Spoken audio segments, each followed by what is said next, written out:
Hi, Jack.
All right, Lane.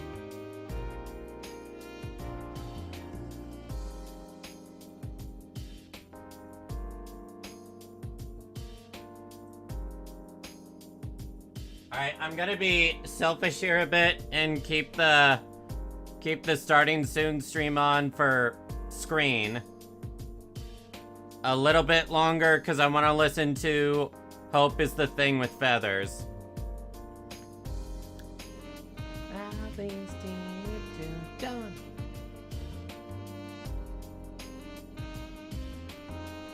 Gosh, why is Hoyoverse lyrical songs so good?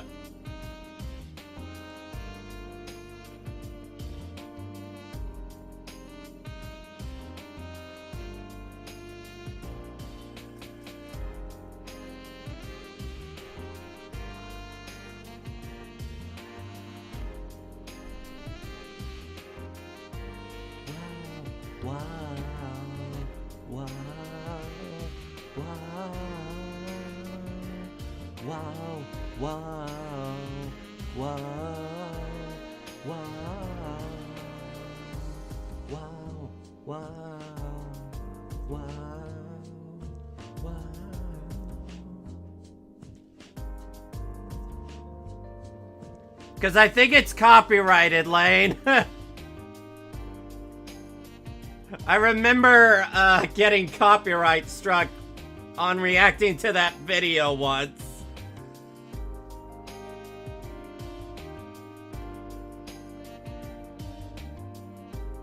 Or maybe it's just that specific video, I don't know.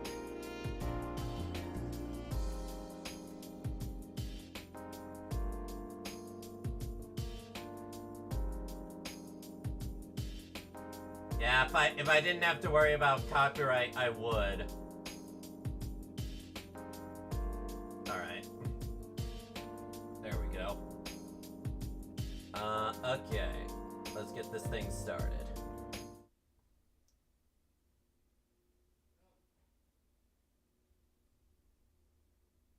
Alright. I got to set it up right. Window capture. Okay. This is gonna be the first thing I react to. Let me make sure the audio mixer's working. Through them like Okay. Alright.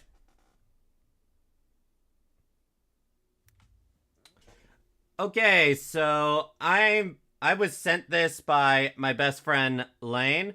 What actually causes HP inflation in HSR. And the reason it's starting with the video right in the middle here is for a very good reason. Himiko Honk. Because I don't want I want to actually be able to upload the video later to YouTube, but I don't know if having that within the first like 10 seconds is a good thing or not. Alright, let's react.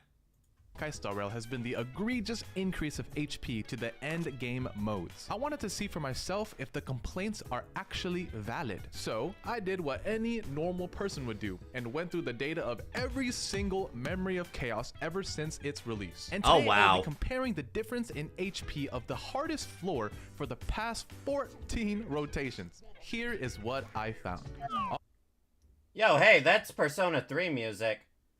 That's the... Alright, so there is a lot the room to take theme in here. So let me just start off with this. The first MOC is actually the last MOC 10 as the final floor, because I wanted to show the difference of the first jump from floor 10 to floor 12. And honestly, it doesn't seem too bad compared to whatever the hell's going on here, right? But if I change the visuals of the graph, you'll notice that this is actually the biggest jump, even though Nikokata Avocado is 40% I know this song from MOC. somewhere. Gosh, oh, duh. Legend of Zelda Ocarina of Time. Biggest jump in HP, which is honestly is a good thing. Looking at the other large HP increases, we notice that the biggest jumps are patch 2.0 to 2.1, 2.4 to 2.5, 2.6 to 2.7, and 2.7 to 3.0. It might not be the best sign. Yeah, 2.7 to 3.0 was crazy. So what is even going on here, right? So what is causing these huge jumps in max HP? Let's go back to the other graph and let me visualize for you guys the characters that came out during each MOC rotation. In 1.5, we have Ho-Ho and Argenti. In 1.6, we saw the release of Ranmei and Dr. Ratio. In 2.0, we got Black Swan and a terrorist. 2.1 was 2.2 was God herself and an American. 2.3 was Fireflop and I love ya, Sparkle. I absolutely love ya for that. 2.5 was Fei Xiao and Ling Xia. 2.6 was only Rappa. 2.7 was Monday and Fuck You. And 3.0 was the Herta. I'm sorry, did it just say Monday and Fuck If you look a little closer, you'll start to notice a few trends. Whenever a really strong character releases, the following Memory of Chaos usually follows up by also increasing in difficulty. The most notable ones are Akron, Fei Xiao, the Fugan Sunday patch, and the Herta patch, obviously. These patches had the largest HP fluctuations. I didn't notice that actually. I just thought they were really strong. Is that the power creep in HSR truly started in patch 2.1 on Akron's banner. Now you might be wondering, why not Fei Xiao's patch? Or why not the Herta's patch? Well, honestly, this graph is not perfect. Not even close. The graph can't take into account the MOC debuffs, but more importantly, it doesn't take into account the enemy we're up against. In Fei Xiao's patch, we fought Hule, but the other side were the 3 triplet motherfuckers. And the weird thing about the triplet motherfuckers is that they have a combined health pool. It makes it pretty hard to judge HP inflation because some characters kind of just ran through them, like Himiko, Firefly, yeah, Firefly just absolutely decimates them. like Dr. Ratio, Fei Xiao, maybe Buhil, Nikocado Avocado kind of has a different thing going on. His HP is even harder to judge. Nicholas takes a huge amount of damage when you kill his spears. Like throughout the fight, a couple million of your damage. Yeah, I still say from the HP only was killing too his crazy spears. for this so boss. This MLC, funny enough, has inflated HP. So this takes me back to my theory that it all started on Acheron's patch back in 2.1. And do you guys want to know which boss made its debut in 2.1? Mother frickin' adventurine! She's got a win as well.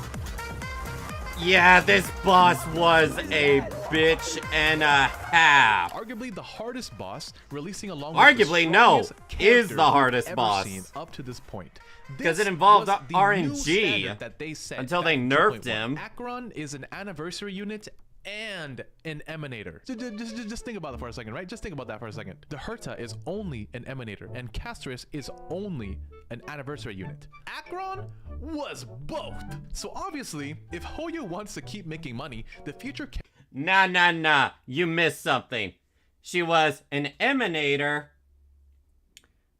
an anniversary unit, and she was Raiden frickin' May. One of the most popular characters in Hoyoverse. And someone that, when it comes to Honkai Impact 3rd fans, yeah, there's a reason we like her. characters will have to compete with Acheron, right?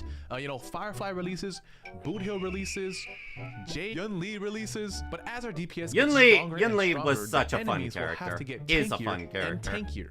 And people don't like that for good reason. Why are they But showing honestly, Svarog from what butt? I've seen, the true catalyst that causes HP inflation and power creep are the supports. Let's take a look at this graph one more time. It is true that over time it's always a steady increase, but only recently meaning 2 to 3 months ago, has the power creep discussion gotten super relevant. You could argue that the I think I have to agree with this before he continues, because now that I think about it, this MOC was incredibly difficult. And then I got Tribi E1 and my cycles went up by 3. 3 whole cycles. And it went up.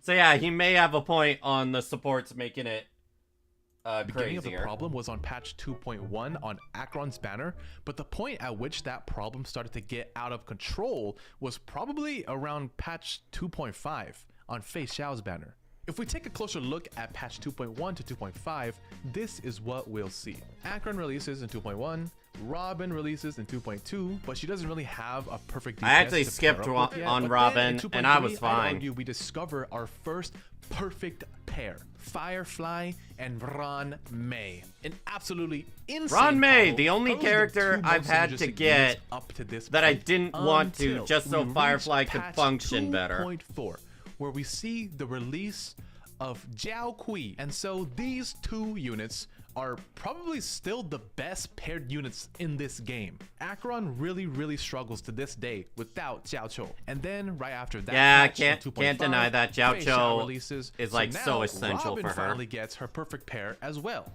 And if you look closely, after all 3 of these perfect pairs show up, the HP inflation just keeps getting higher. No. Now that I think about it, I think I did do some testing with my Silver Wolf, who granted does have ridiculous speed stats.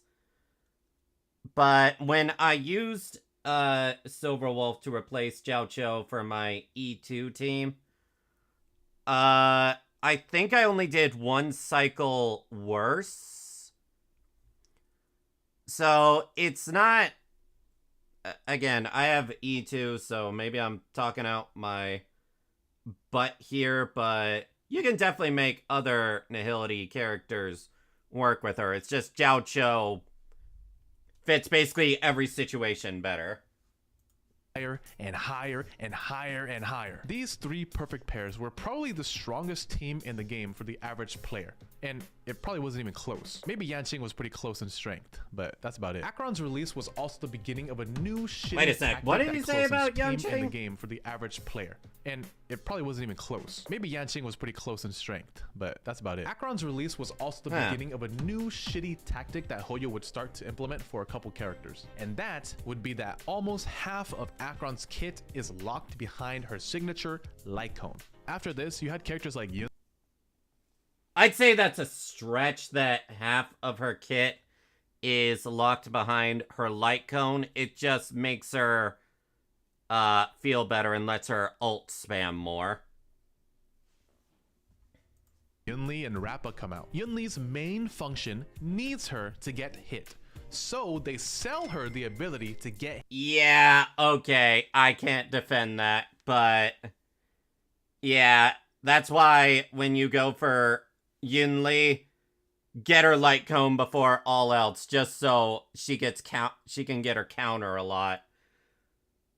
To play Yunli without her light cone is, oh boy. Hit more on.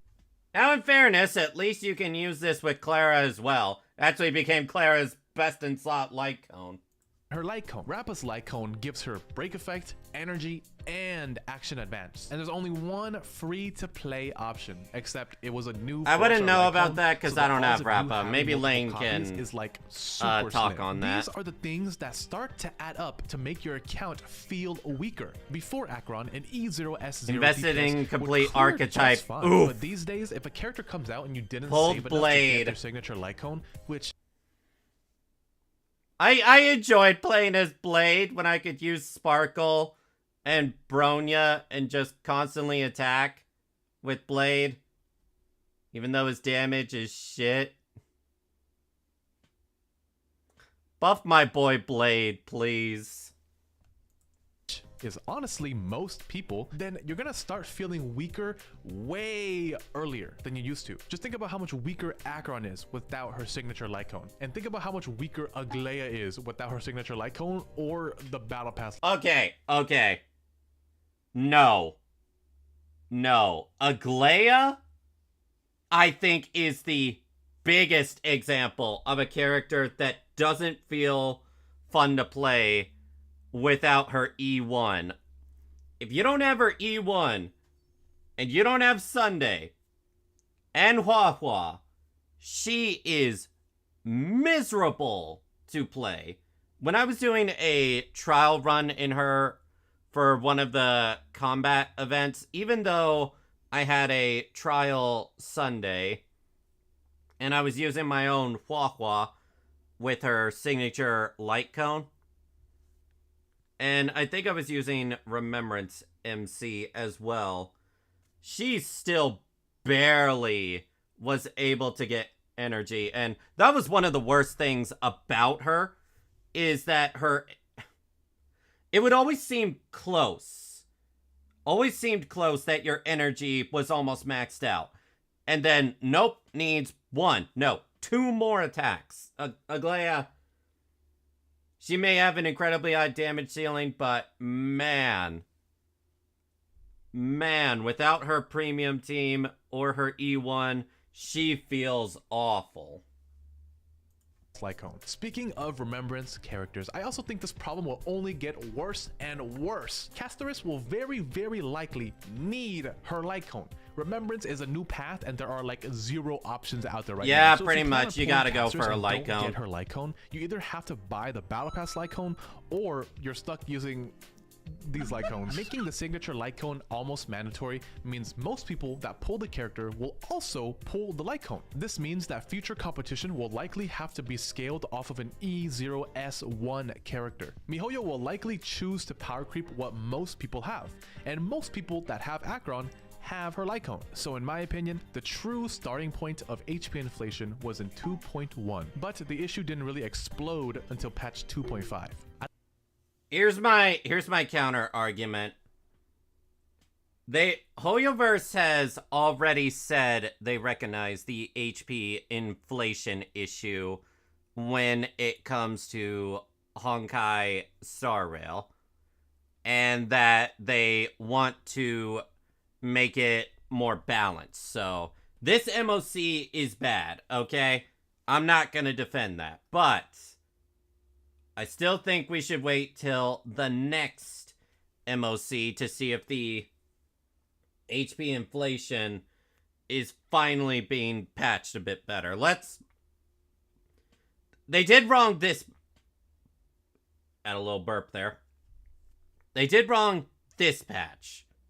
Okay? We need to see how they handle things going forward before we start doom posting, alright? Chat, anyone agree with me on that?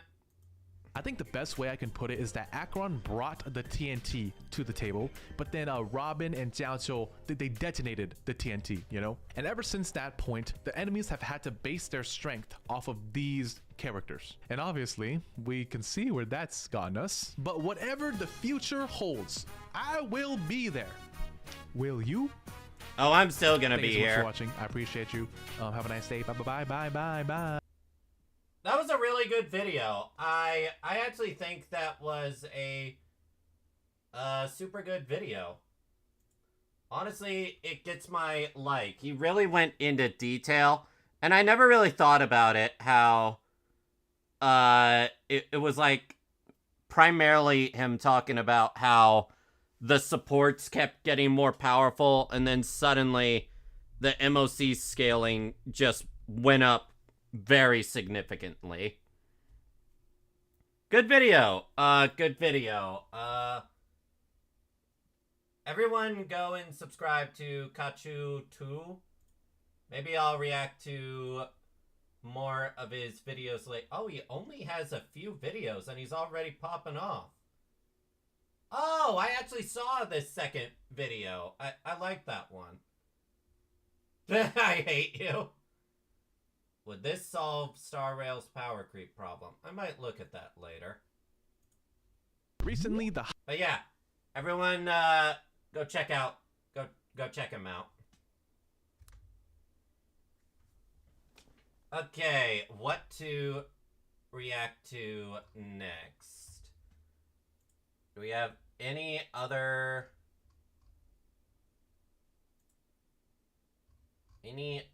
stuff posted in general ideas?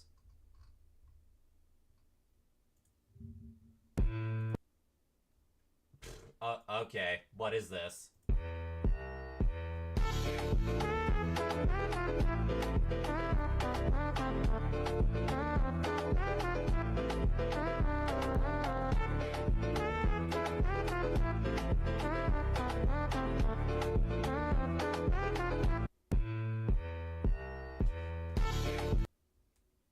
I don't really have much to say on that. It's cute. It's at least cute. Tide and Seek. Okay, before we start diving into the HoYoFair stuff, actually, what was the one video I reacted to? Honkai Impact 3rd review. Okay, yeah, it was Psyche that did a video on... Actually, you know what? I'm kind of curious. I am very curious on Tribe 9. Tribe 9 is a gacha game. Alright, I really liked this guy's stuff, so... yeah, let's go ahead and give this a watch. Gotta hit record. Alright, so I've reacted to this guy's videos before. Once with FGO Psyche. I'm actually subscribed to him, and you should subscribe to him as well. I'm really curious on what his thoughts are on Tribe 9, but I believe I think this video came out 9 days ago, which is before they announced all the big quality of life changes. So let's see if they can convince me to go down another gacha hellhole. Tribe 9 is a gacha game that will not hold your hand. Dying over and over again while forced to learn a boss's attack patterns before finally succeeding is not an experience I had in mind when I jumped in. Described by Okay, their so it's official actually website hard. as a brutal action RPG, Tribe 9 has challenged me in a way that very few other mobile games have. It's actually Truly, hard? the Dark Souls of gacha games. As you know, Tribe 9 ranked number 4 in my top 5 most anticipated gacha games of 2025. Now that it's out, is it actually any good, and does it live up to my expectations? After over 15 hours of gameplay at launch, I'm going to be discussing and analyzing the game's mechanics, gacha system, overall quality, and so on from a first impressions perspective. Okay, let's see what he My has name to is say. Saiki, and it's time to take a trip to Neo Tokyo. Tribe 9 is developed by 2Kyo Games, a small team composed of Kazutaka Kodaka. Oh, I get one it, of the main staff 2Kyo, members for the 'cause Tokyo Danganronpa Games is series already of a visual thing. novels, and Kotaro Ushikoshi, the writer for the Zero Escape series of point-and-click puzzle games. Worth mentioning that as a visual novel fan, I have played all of them. Both Danganronpa Oh, wow, and cultured. Zero Escape are regarded to have some solid writing, and they both rank pretty highly in the top charts in the visual novels database. The character designs will bear a lot of resemblance to Danganronpa, but hey, that's just what gives it a unique charm. Tribe 9, alongside their new single-player RPG called 100 Lines Last Defense Academy, are their two new big projects coming out this year. The writers were known for making I'm a little murder worried mystery about that deduction one games, just from not its live concept. services. Being their first attempt, there's going to be some edges that need polishing, as we'll see later. But for now, let's check out what the game is about. You play as Yo Kuronaka, an ambitious teen that was prophesized to be They really a hero like to the 8-bit defeat art the evil style. Demon King.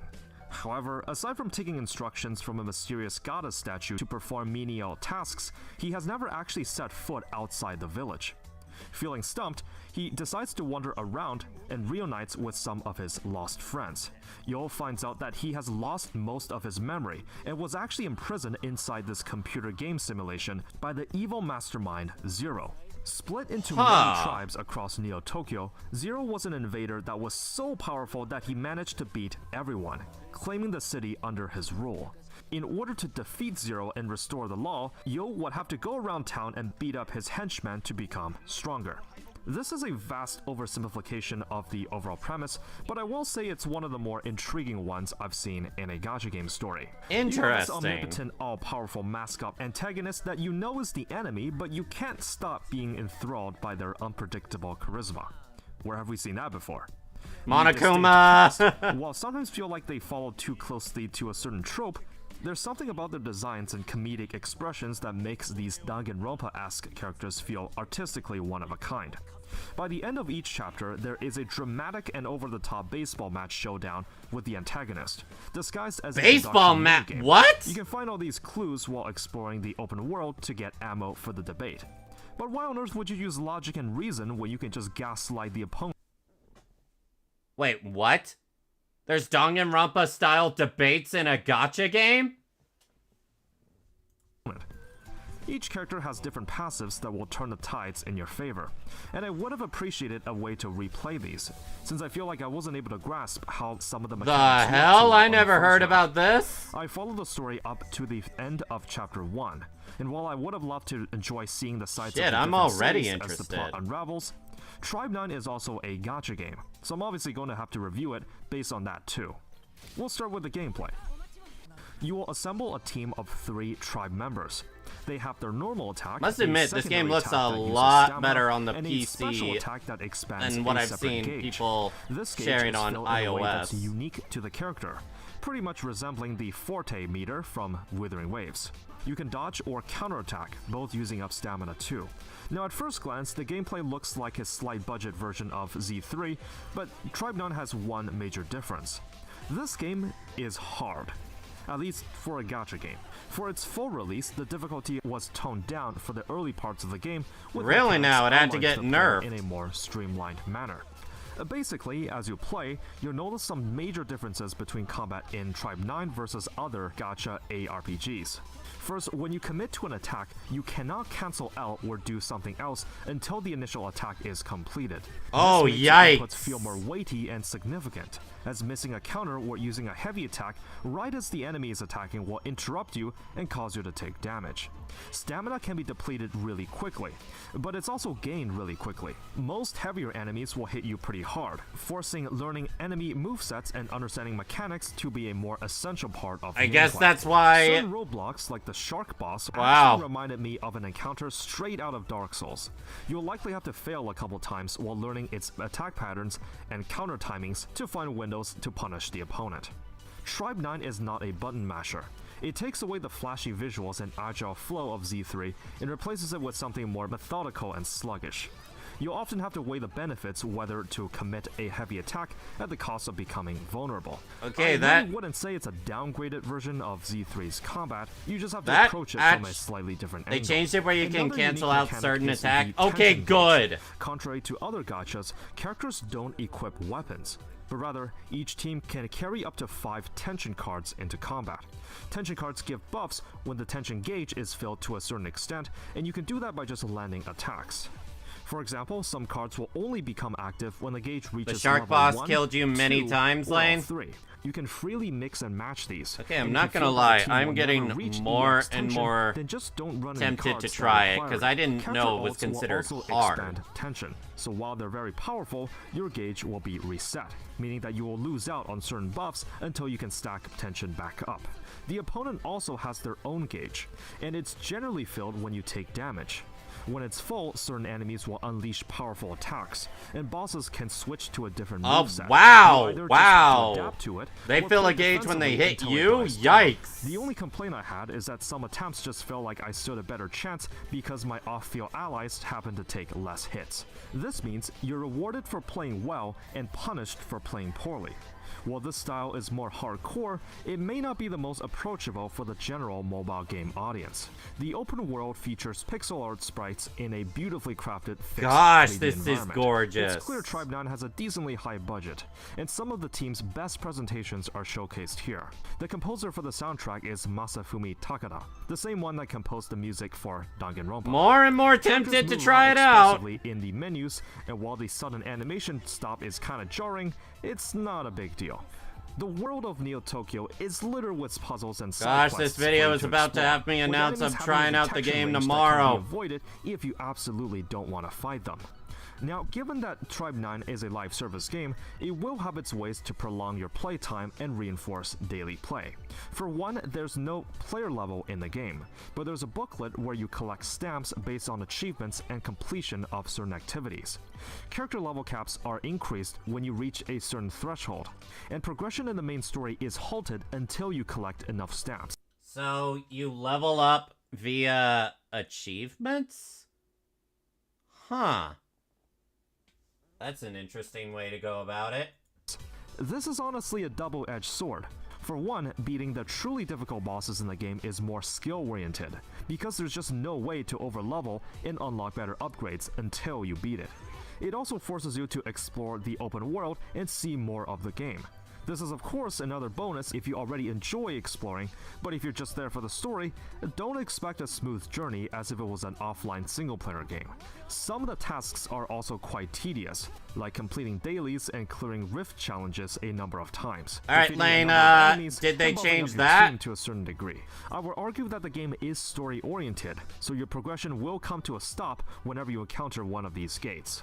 This is primarily here to extend your playtime to motivate you to come back every day. Characters can be leveled and their overall stats enhanced while providing a means to upgrade their skills and unlock passives.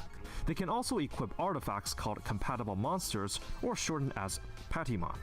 Each has their own substats and set bonuses. It's called One Patimon? of these set substats will enhance a Ah, 'cause specific character's Digimon. power. One plus side to the system is that when you get a Patimon, there's no need to level it. All the substats Ah, are I see, pre-attached. Lane. Of course, characters can also be limit broken by pulling more copies. Tension cards Wait, do have, wait, of course, when you wait. get a Patimon, there's Did I just hear you can gain limit break without additional copies? specific character's power. One plus side to the system is that when you get a Patimon, there's no need to level it. All the substats come pre-attached. Of course, characters can also be limit broken by pulling more copies. Tension cards do have ascensions that require upgrade materials and can also be limit broken. You can complete up to 3 daily commissions a day. It's technically optional, though it's highly Tension cards back. I think I missed substats something. won't enhance. Because it made it sound like you're able to get like the equivalent of Eidolons or Constellations without pulling for characters. Extra copies, I mean. A specific character's power. One plus side to the system is that when you get a Patimon, there's no need to level it. All the substats come pre-attached. Of course, characters can also be limit broken by pulling more copies. Tension cards do have ascensions that require upgrade materials and can also be limit broken. You can complete up to 3 daily commissions a day. It's technically optional, though it's highly recommended that you do all 3, since this is one of the main ways you get gacha currency. You can pick from a list so you're not stuck doing the same ones every day. Upon completing dailies, I do like that there's a list. You can claim 2 of these miniature TV things. This basically serves as the stamina system. You can store up to 30 of these and spend at any time, mostly by clearing rifts for upgrade materials. This means you can freely stockpile it and grind whenever you like. Well, to a certain extent, of course. These TVs are rewarded from the Battle sounds Pass, pretty good. in which there are other weekly and seasonal missions as well. If you beat Chapter 2, there's another challenge mode that grants a currency where you can... Alright, let me read what Lane said. Okay, so potential gems can be gained by either ranking up the character available after Chapter 1 or pulling extra copies. You can't get extra copies other than rolling. Dang. I was hoping that means you could get the equivalent of Eidolons through pure gameplay. can buy a skin with it. From what I can tell, all the purchasable ones here are just palette swaps. But hey, better than nothing, I guess.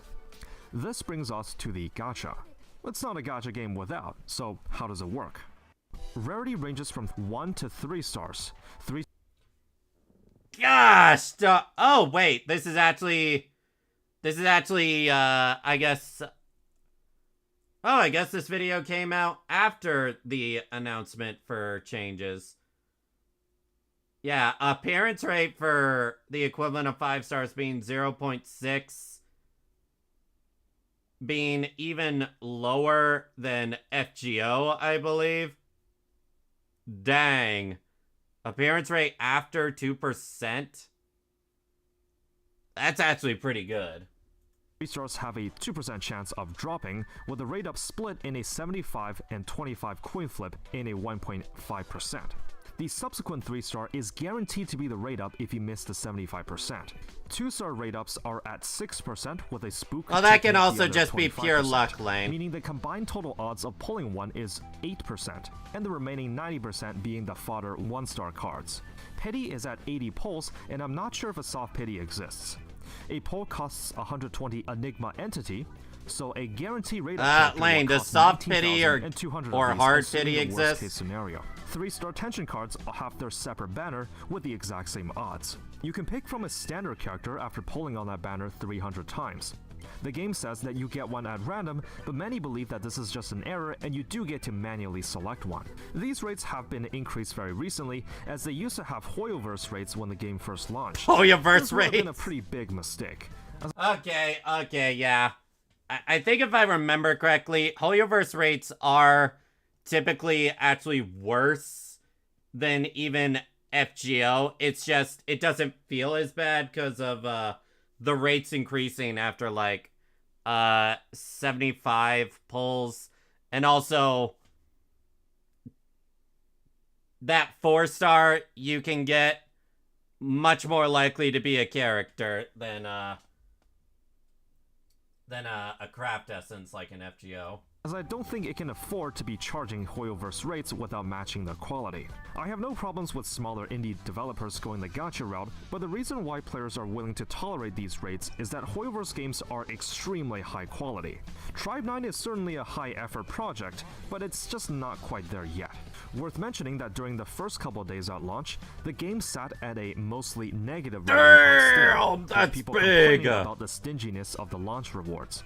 While they gave out a bunch of apology currency, the initial launch reward was a whopping 600 gacha tokens. Alright, let me read what Lane said. From what I understand, there isn't a soft pity where it goes up after a certain amount. There is a hard pity at 80 and a guarantee if you lose the 75-25 chance. Oh, so its rates are just like how Honkai Star Rail handles the light cone banner. Okay. Enough for just 5 polls. That's better than a 50-50. The dailies were modified to give 120 tokens per day. Enough for 1 poll. Dailies didn't even give. Although I'd argue at this point that I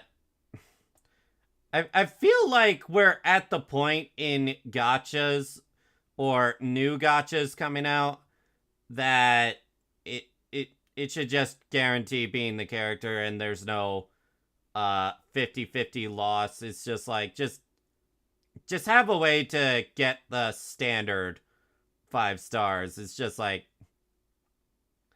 I don't know, man. With Wuthering Waves introducing the guaranteed weapon system, it's just like we should be beyond the path of 50-50s being in newer gachas. But that's just me. Give any prior to that update. Chests found in the world do refresh every day, but they don't give gacha tokens and only provide minimal rewards each. Daily missions give you 1 pull a day without the need of a daily pass. Over the course of a month, the cash shop that sells paid currency. The battle pass has a premium track that offers some additional skins. It costs 600 paid Enigma entities, which translates to about $7. If you consider that you can. Oh, it's only $7? It's actually cheaper than a regular battle pass. Wuthering Waves is looking less and less tempting because I enjoy Wuthering Waves, but I also enjoy Genshin, and I'd like a little bit of variety in what I play. Can also save up enough from the currency given from monthly supplies. This is actually not bad at all. The overall monetization feels rather basic, but I have virtually no complaints for a game of this scale. It's just fairly typical for a gacha game. In a hyper-competitive market, do I think Tribe 9 stands a chance? Kind of. It would depend on how update cycles and events go.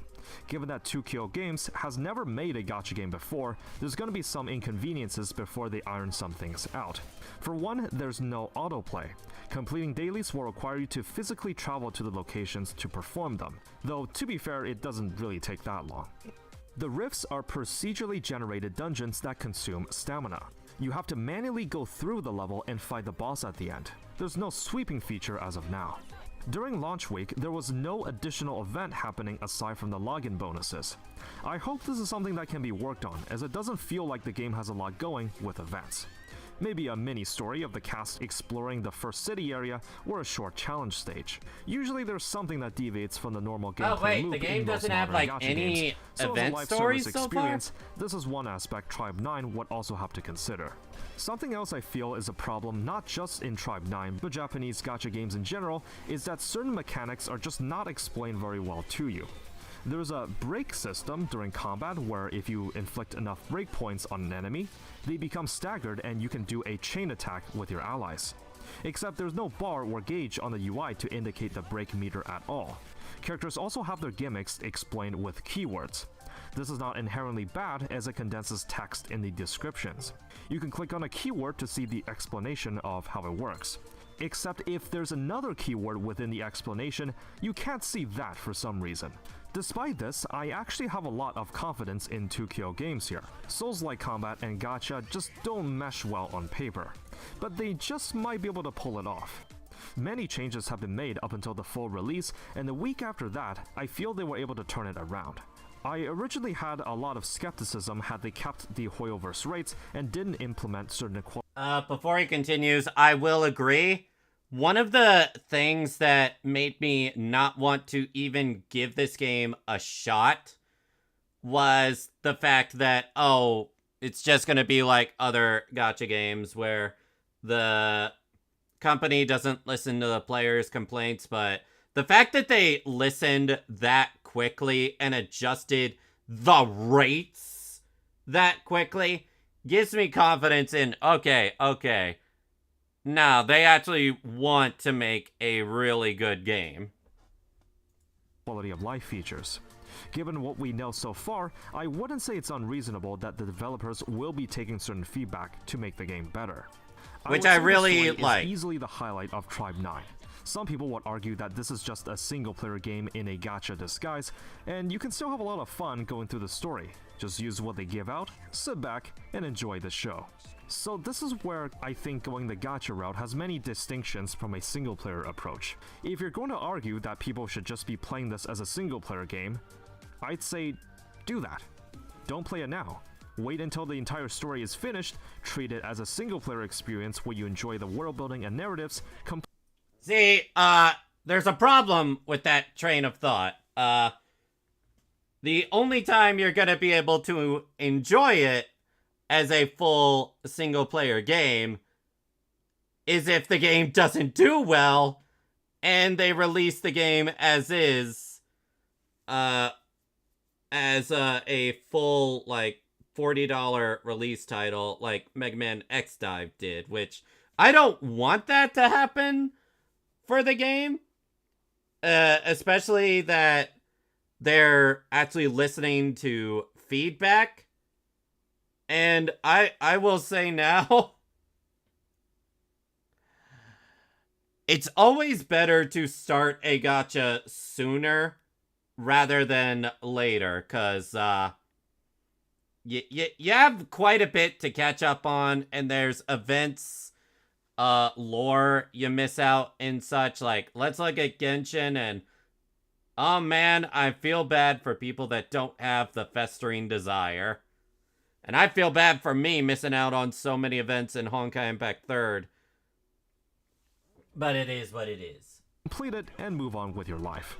The main barrier that prevents me from making it one of my ongoing games is due to how restricted progression feels. Even if you just want to play it for the story, you're forced to explore the open world and spend time on side activities. The team behind it has a history of making murder mystery and puzzle games, not gacha. However, I think this ambitious blend of hardcore gameplay with a wacky and expressive cast is what will draw in a lot of players. There's a lot of good things that it does with its characters and design. Nothing quite so like all it three of you exists on the think market it right feels now, like a but given standalone there's so game many more new than gachas anything. to pick from, it may not be enough to make it your forever game. One of the more recent examples of great game probably shouldn't have been a gacha. Tribe 9 gets my first impressions rating of try it. That's it for the review. Let me know if 2Kyo Games' next project caught your eye and whether you'll be trying it out. If you want to I see think more I will gacha actually related try this content, out. you know what to do. Chat. Would you want to see me give this game a shot? If I do that, I'm basically going to be dropping Wuthering Waves, unless this gacha doesn't take up that much of my time. As always, thank you for watching, and have fun out there. Okay, that was a really, really good video that honestly really has me tempted to give the game a shot. Really depends on how you feel about it and the vibe. I mean, I love Danganronpa. I absolutely love Danganronpa. I've played all the games except for the summer one, but I don't really count that. Yeah, this was a really good video. This was a very good video. Psyche, you always make good videos, and spoiler alert for the next video, I'm really curious what you have to say about Honkai Impact 3rd.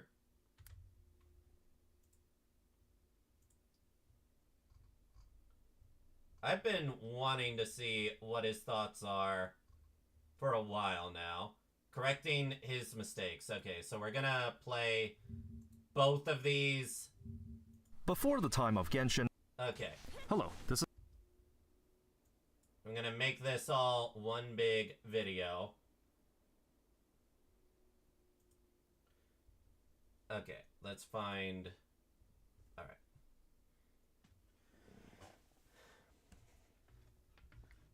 Okay, let's see what they have to say.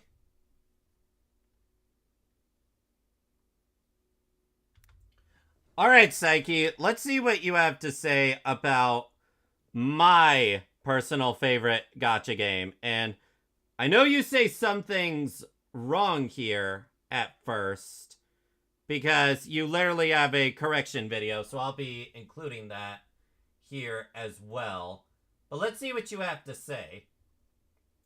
Before the time of Genshin, Star Rail, and Triple Z was a simpler time indeed. Honkai Impact III represents a small indie company's journey to becoming one of the major powerhouses in the gacha industry. Was it really considered an indie company back then? And is this game actually any good today? Yes, it is. Yes, it is. It's a trip when playing these older games, as this one took me quite a while to get accustomed to its gameplay loop and progression. Welcome to the 6th volume of the Atrocious Gacha Reviews. Over the past 30 days, I have had the privilege to dive into the Honkaiverse. Hi, baby. I had vastly underestimated in terms of the sheer scale. I need to of read the Honkai mangas Impact more. III I also really marked do. The oldest gacha game I have reviewed so far, spanning across an impressive 7 years runtime at this point. You know the game is old when the MiHoYo title card still says Tech Otaku saved the world. And I still love Does it that still hold logo. up to modern standards? My name is Psyche, and that's exactly what we'll find out. For a bit of disclaimer, I have never played Honkai Star Rail, and I currently don't have plans to.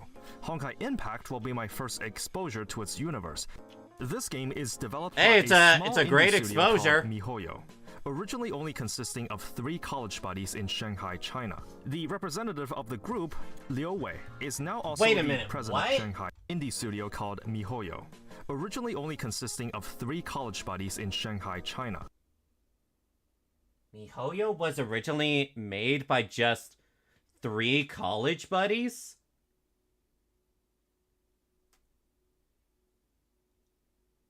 There was a time where MiHoYo was considered an indie studio?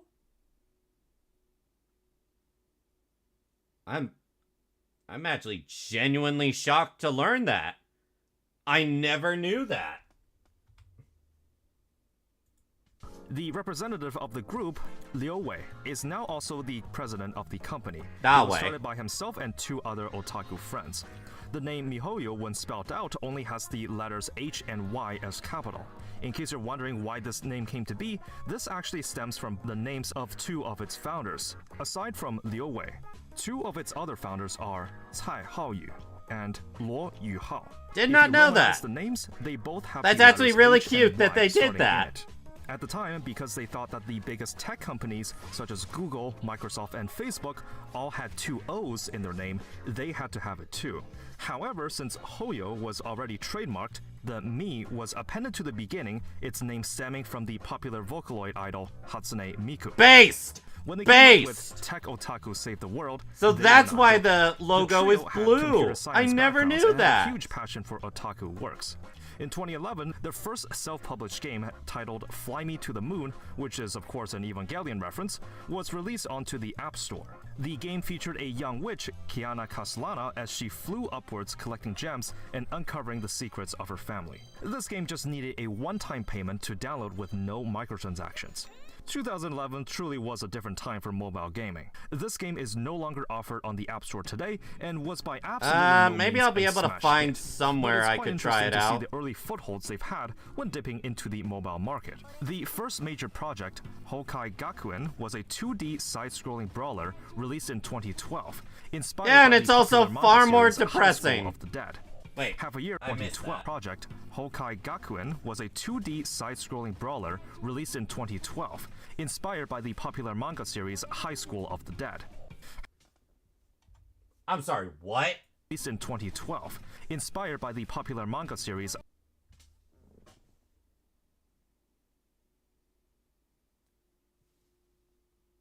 You're telling me the most depressing Honkai title that even I don't want to try out because it's that depressing is based off High School of the Dead. I mean, that had dark moments, sure, but... Wow, okay, No, not a zombie shooter, a, zombie, like, 2D beat-em-up, or I think. High School of the Dead. Half a year later in 2013, Hokai Gakuen 2, also known as Gun Girl Z, featured the iconic Kiana and her friends while battling zombies and extraterrestrials that became Wait a minute, featured the Did I Inspired Kai misunderstand Gakuen something was a there? 2D side-scrolling brawler released in 2012, inspired by the popular manga series High School of the Dead. Half a year later in 2013, Hokai Gakuen 2, also known as Gun Girl Z. Okay, no, I'm an idiot. That was something else entirely. I guess they went with that concept and then decided, nah, let's make another game, but let's make it depressing. Featured the iconic Kiana and her friends while battling zombies and Love you, extraterrestrials Kiana. that became corrupted due to the influence of a mysterious power called the Honkai. Since most of the assets were already in place from the first game, the sequel expanded itself with Oh wow, new they're just gameplay, zombies, not characters, Honkai and zombies, items. just zombies. But the 2D side-scrolling aspect remained. At the time, MiHoYo had only expanded to 7 employees, and Gun Girl Z was turned into a free-to-play game with top-up microtransactions, as opposed to its predecessor. Given that it was a team's the first the exposure previous to a game live was, service formula, they needed some people to single work download. in customer service, since there were many instances of players not being able to receive the top-up packs that they paid for. At the time, Liu Wei himself acted as the sole customer service rep for a year, as he personally engaged with players that ran into issues with the game. Wait, I'm sorry, that sounded almost unbelievable. At the time, Liu Wei himself acted as the sole customer service rep for a year, as he personally engaged with players that ran into issues with the game. Wow.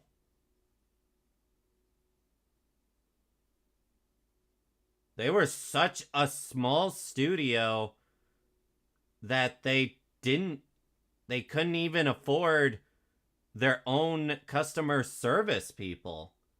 And they handled it themselves. Wow. That's dedication. Kind of have to expect it? Not really. I mean, Hana, I'm gonna be real with you. I never knew that MiHoYo was considered indie. I always assumed that they weren't exactly indie, but they weren't like this huge first party until like Genshin. All game devs kind of start off as indie. Look, again, MiHoYo is just so huge now, it's hard to imagine them being indie at any point. Like, let me specify that. The company itself being known as indie just sounds so foreign to me. Like, the individual people being indie at one point makes sense. Just hearing that MiHoYo themselves was once an indie company, I never knew that. 我在12年底到13年，其实我还做了1年的客服娘，就客服小妹。我觉得做客服给我最大的感受是，你每一个用户数据后面其实不是一个数据，它是一个个鲜活的人呢。每个人都会有自己的需求，他会有自己的问题。那个时候，你去跟他们聊天的时候，你才真正的感受到玩家的喜怒哀乐，你才真正会对玩家有同理心。 Gun Girl Z sounds like a In an interview, it is fascinating even revealed that experience. some of MiHoYo's early employees were none other than the players that provided suggestions to the game itself. And Liu Wei, after I've seen a dozen interviews, comes off as an extremely charismatic person, almost like a Chinese Todd Howard, oozing with passion to create a good product. I'm and not willing sure to if that's prove a good himself to thing or a become bad better. thing. He was given the nickname Da Wei Ge. or translated into English, Big Brother Wei. He has even made cameos. I didn't in know his that's what games. that meant. In Genshin Impact, there is an unusual hilichurl sporting the character kanji for Wei on its face. One of its attacks is throwing a Homu plushie, a recognizable icon of the Honkai games. And this hilichurl So that's is why voiced by none other that than thing Yahweh exists. himself.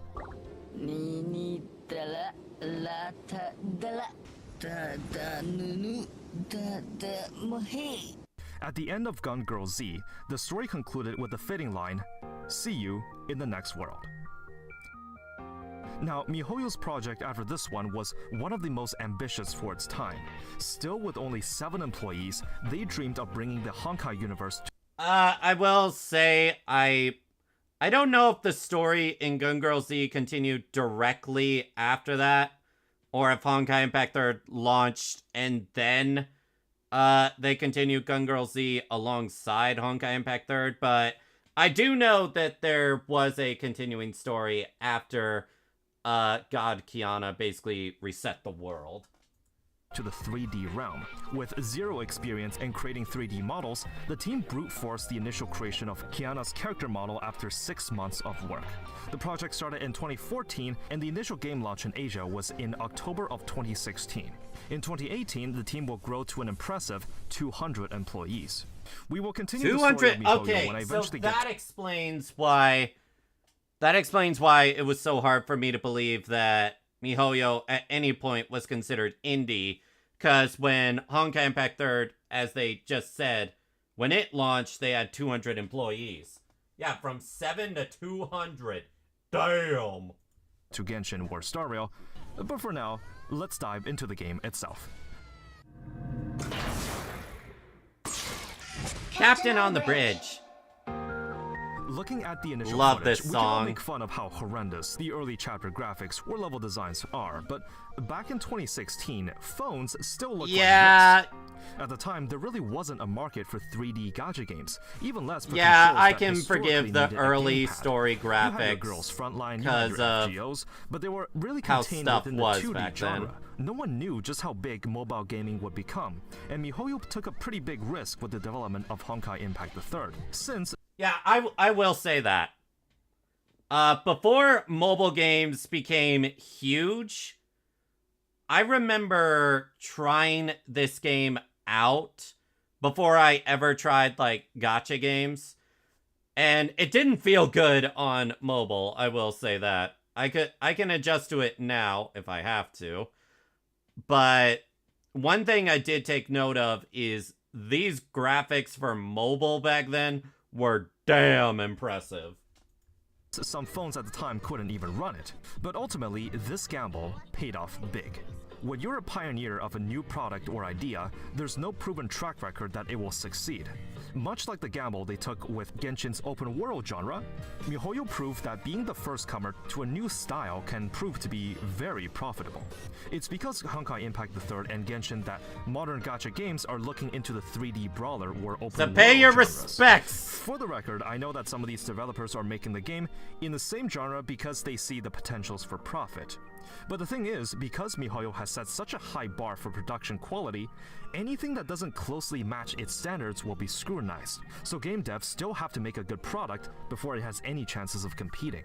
During its years, Honkai Impact went uncontested as it was the pioneer of this new genre of gacha games. Its only real competitor would come 3 years later, which was Punishing Grey Raven by Krill Games. Funny how history repeats itself. That actually is kind of Impact funny. 3 is not necessarily related to Gun Girl Z, but it's in a way taken place in more or less the same universe. It features the same main cast, but just reimagined with different roles or abilities. It's kind of like how the Yakuza series relates itself to the spin-off game Ishin, where you know the characters share the same models and likeness, it's just reimagined in a different era. The lore was there's something I alternate didn't universe expect to get so Yakuza. deep, but it did. Here's a brief rundown. Humanity has been at war with a mysterious force called Honkai. No one even knows where it came from or what kind of power it is, but its forces can manifest as Honkai monsters or even turn humans toward their influence. Yep. The war has been long fought, and the first major faction to lead the charge is a research institution called Shikso, creating super soldiers by the name of Valkyries. In the 1950s, the Honkai marked its first eruption and manifested its powers on a human with the name Welt. who will be known as the first Hersher. In an attempt to control and harness Our the goat, immense power of Welt. Hershers, Shixo has attempted to research Welt in order to understand this mysterious source of energy, but was ultimately unsuccessful. After some disagreements, Otto, another prominent member of Shixo, decided to form his own organization called Anti-Entropy, who also fought the Honkai using mechanized robots instead of weaponized waifus in suggestive outfits, which was a poor choice to be sure. Shixo, up until the 21st century, have been Now, I will say, I'm sure they're gonna go into it, but the reason Anti-Entropy used mechs instead of the Valkyries that Shiskel used, because when you become a Valkyrie, your life expectancy goes down by like a significant amount, and it's rare if you even make it up to age 30. So Anti-Entropy would rather mechs be destroyed than human lives. secretly experimenting on children in an attempt to recreate the power of the Hersher. Siren, enraged by the children's cruel treatment, was able to activate Okay, Hersher I've read a abilities, bit of who this. later I would become need to known read as more. The second Hersher. During the second eruption, Siren was finally neutralized, but the battle would cost the lives of both of Kiana, the main protagonist's parents. A decade later, the main story begins at the Saint Freya Valkyrie Academy, featuring Kiana Kaslana, Raiden Mei, and Branya Zajac as the three primary characters of the cast as they work their way to become fully fledged Valkyries, and their journey to take the fight to the Honkai. To my surprise, the gist of Honkai Impact's lore is well documented in a series of YouTube infographic videos, created by none other than the official channel. Thank you, Dawe. Very Wait, graphic what? videos. Introducing the Honkaiverse.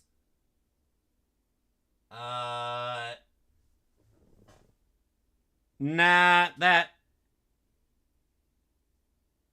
I may actually have to look at that and see if it still holds up, because there's a lot more information about the Honkai now compared to back then.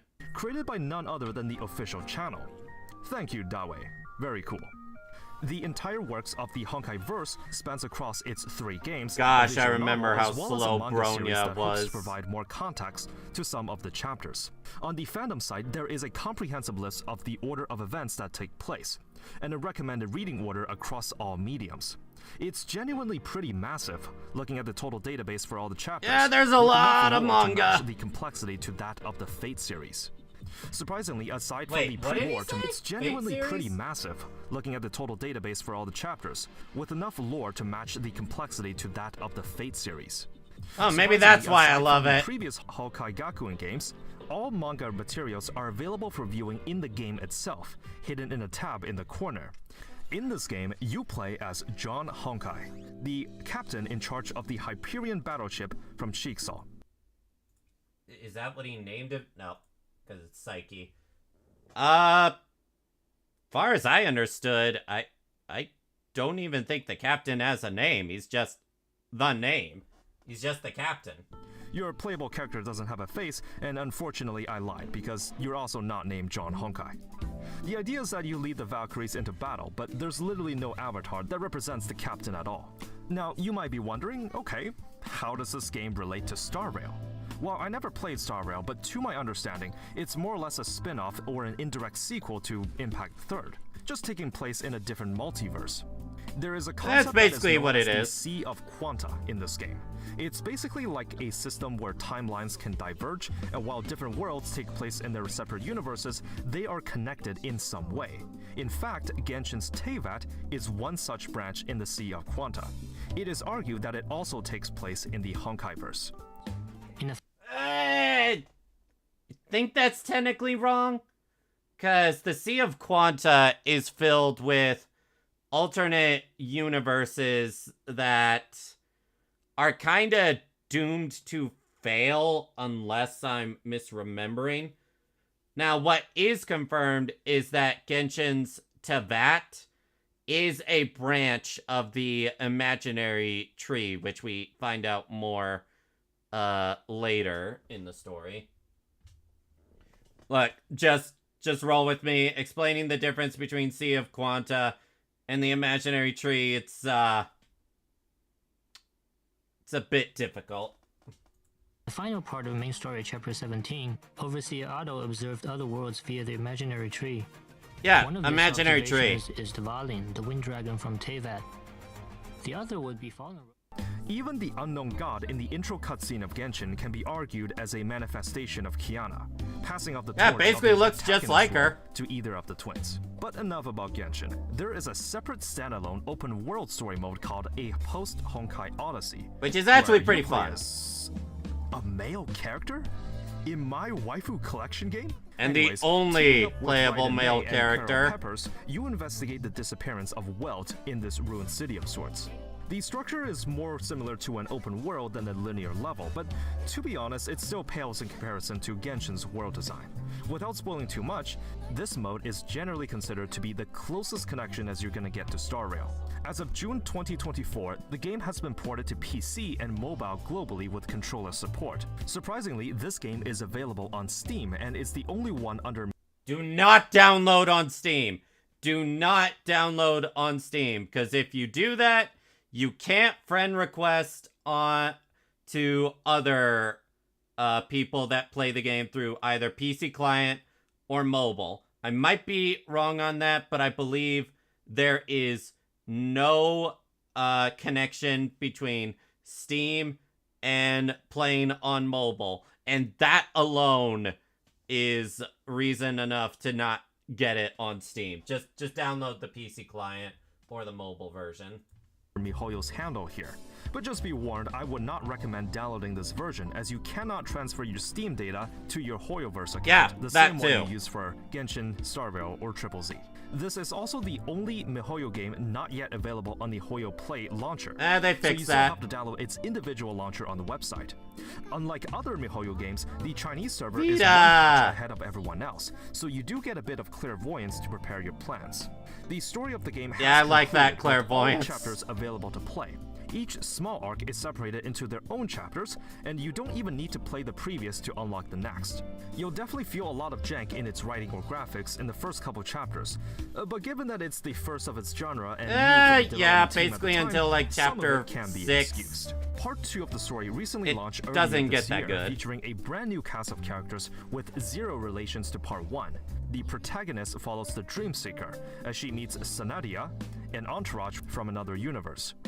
The game engine was updated to use the same one that Star Rail uses, with its style I changing need from a to get linear to story part mode 2. open world. From a technical standpoint, Part 2 is absolutely a step up from its Yeah, okay, I was just about to add to that, Hana. Zero connections. Yeah, no. There are absolutely connections there. Because part 2 takes place, I think, 10 years later after the events of part 1. predecessor, giving you the ability to change the main menu layout and going into Part 2 content with the easy press of a button, with the dialogue boxes and character animations improved upon, which gives you an experience that's more akin to the more modern miHoYo games. Now, I'm all for novel ideas, but the launch of Part 2 was not universally well received from the player base. That's what I For one, heard. Some felt that the new cast was not good enough to fill in the roles of the OG roster. Though with the recent story quests, the impressions could change. miHoYo has a weird tendency of introducing hard-to-understand jargons in hopes of making the story sophisticated, but some feels it just ends up confusing players and causes a loss of interest in the lore overall. The sudden switch to an It open depends world on how formula they go also about feels it. like it's almost betraying the original vision of the game. Not to mention that all recent content all featured the Part 2 cast, while the original are just never mentioned. When getting to late game content, the dungeon buffs favor the Part 2 characters, as if to shoehorn them to become more meta. Regardless of what you may think in terms of the story, there is a lot of content. I will say they have tried to fix that with the Astral Ring system, which basically makes it where older characters can actually join in the fun. Granted, you do need to get their weapon and stigmata upgraded, but thankfully you can just craft their signature stigmata, but you still gotta get lucky on the weapon. To discover. I often found that the story beats were more personal and simple than MiHoYo's other works, since the Hoyoverse was their first major project, when they really wanted to expand the universe using characters that they built up for a while. This game has the narrative as its main focus, as opposed to Genshin's open world design. In terms of the story, I was able to get through what I could in a month, and while I don't judge a game by its story, I do have some things to say about it. First, the story actually gets pretty intriguing if you're able to make it past the early chapters. At least much more than I expected, Wait, so it I'm gets sorry, pretty game what by did he itself. just say? In terms, this game has That the kinda narrative as flew its over main my focus, head. as opposed to Genshin's open world design. In terms of the story, I was able to get through what I could in a month, and while I Okay, what I could in a month. All right, I thought he said he got through all of it in like I thought he got through all of it in like a month. I'm like, that doesn't even seem remotely possible to get through all of Honkai Impact 3's Part 1 story in a month. That sounds impossible. I don't judge a game by its story, I do have some things to say about it. First, the story actually gets pretty intriguing if you're able to make it past the early chapters. At Very least much much agree. more than I expected, since the game seems to go hard on the fan service. The second thing that genuinely surprised me And the fan service is that isn't certain that characters will die in the story. I've Yep. never bothered bringing this up before, but killing off a playable character in a gacha game is very ambitious. Don't confuse this with something like a character dying but coming back as an alternate form like Marion from Nikke, where literally any servant Never death from let FGO, they do you come go. back. It might not be a one-to-one copy, but my definition of a character being killed off is that they're gone for good. You can have them appear in flashbacks or prequels, but their death marks a definite end to their involvement in the story. The reason why this is ambitious is that you're basically locking away all future potential with that character. Considering that gacha games live and die by its characters, I imagine a decision like this would not be taken lightly. Just a side note, there are certain characters killed off in this game that do return in Star Rail. You could probably imagine the excitement some Honkai players felt. Yeah. I went into this game with fairly simplistic expectations. Given that the original game launched in 2016, I expected the gameplay to be from a previous era. But no, there's actually quite a lot of meat here. You will Yeah, it assemble a actually team feels up pretty good to 3 play. Valkyries. You can switch between the 3 units, but unlike in Genshin, the swap function works independently for each unit. So while you can swap between all 3 almost instantly, they will be on cooldown for a while. When a condition is met, swapping to a character will trigger Yep, their QTE. QTE ability, such as if the enemy is in the air, has a status afflicted onto them, or if a time slow effect has taken place. The QTE ability can be activated if a unit's icon starts pulsating. You can dodge an attack and when timed correctly, will trigger that Valkyrie's evasion skill, which does have a cooldown. You can still dodge, but the evasion skill just won't activate. Attacking or defeating enemies and collecting this orange orb thing will grant you SP, the gauge needed to unleash the Valkyrie's skill war ultimate. For part 2 Yeah, I would characters, definitely there is say a separate Honkai gauge Impact that, when 3 has full, the most allows for an satisfying additional gameplay. coordinated attack called Stellar Outburst. This can create some unique team rotations to take advantage while in this effect. Characters' kits are surprisingly deep, with skills changing depending on the timing or positioning. It's evident that some of the gameplay was inspired by the likes of God of War with the Devil May Cry series of games. There is even a tutorial section that teaches you Which the I do movesets of love the each character tutorial. in case you want to use them well. Helps Some immensely. characters feel so different that you have to rethink the way you play. By today's standards, this gameplay can seem pretty rudimentary from the surface, but at the time, designing a mobile game like this was considered experimental. In fact, playing on a PC likely won't pose too much trouble, but a major barrier to entry back in 2016 was that these touchpad controls hadn't been too widely used. So in Yeah, addition to hoping that your phone could that run was the one of the game reasons smoothly I to didn't begin with, continue you had playing. to learn to adapt to its controls. Until the Some even PC stated that launched. the game was simply too hard and made it difficult for the genre to reach a wider audience. Compared to Genshin Impact's gameplay systems, Genshin is way easier to understand, and dodging is not necessary at all, which made it easy to pick up by more demographics of players. There is an element system where a type of class will deal a bonus 30% and take 30% less damage from another type. They are split into Psychic, who is advantageous towards Mechanized, who has advantage to Biological, who loops right back to Psychic. The other two types, Imaginary and Quantum, deal bonus damage to their own type but resisting the opposite. Yep. The new type introduced in Part 2, SD or Stardust, is advantageous Oh, towards so itself, that's but what dealing that neutral stands damage for, to everyone Stardust. else. The type counters are not to be confused with Attack type, or something that's more akin to Genshin's element system, where a unit will deal either physical, fire, ice, or lightning damage. These attack types will be represented by the color of damage that they are dealt in. This is easily confused as any unit with any type can deal fire damage, for example. MiHoYo has generously provided guides for all these gameplay features for each individual Valkyrie, including a gameplay video linked to their official channel. Teams Yeah, and I do like that you can they even have see their recommendations and specializations in such, similar units so it doing makes the it same thing. very Just a easy to heads up, build. These guides can be pretty confusing if you get to the team synergy parts if you're a new player, since MiHoYo loves to use the name of each attack instead of just calling it normal attack or ultimate or something. Yeah, I'm a From visual here on learner out, when I it will be comes to supplementing that. each section with the below, within, or above expectations rating, starting with progression. And this was one of the strangest experiences in gacha games I've had. The gameplay is oddly deep for a 2016 game, but the progression is extremely vague on what you're supposed to be doing. Part of me understands that old games has had many years to pile on new systems, but for a newbie in 2024, you're probably gonna have to do some research or some experimenting. For one, past some of the early chapters in the main story, you can't even use your own characters. The game just gives trial characters for you to use. It's not even optional, you literally just can't use your units. During some chapters, you will Both get a currency positive and that a can be negative. used to upgrade the featured characters for that story arc. So building a roster in this game is unnecessary if the story is the only thing you're interested in. Which is actually very good. That's literally the reason that my boyfriend is willing to go through this game's story. Just because they don't have to build the characters.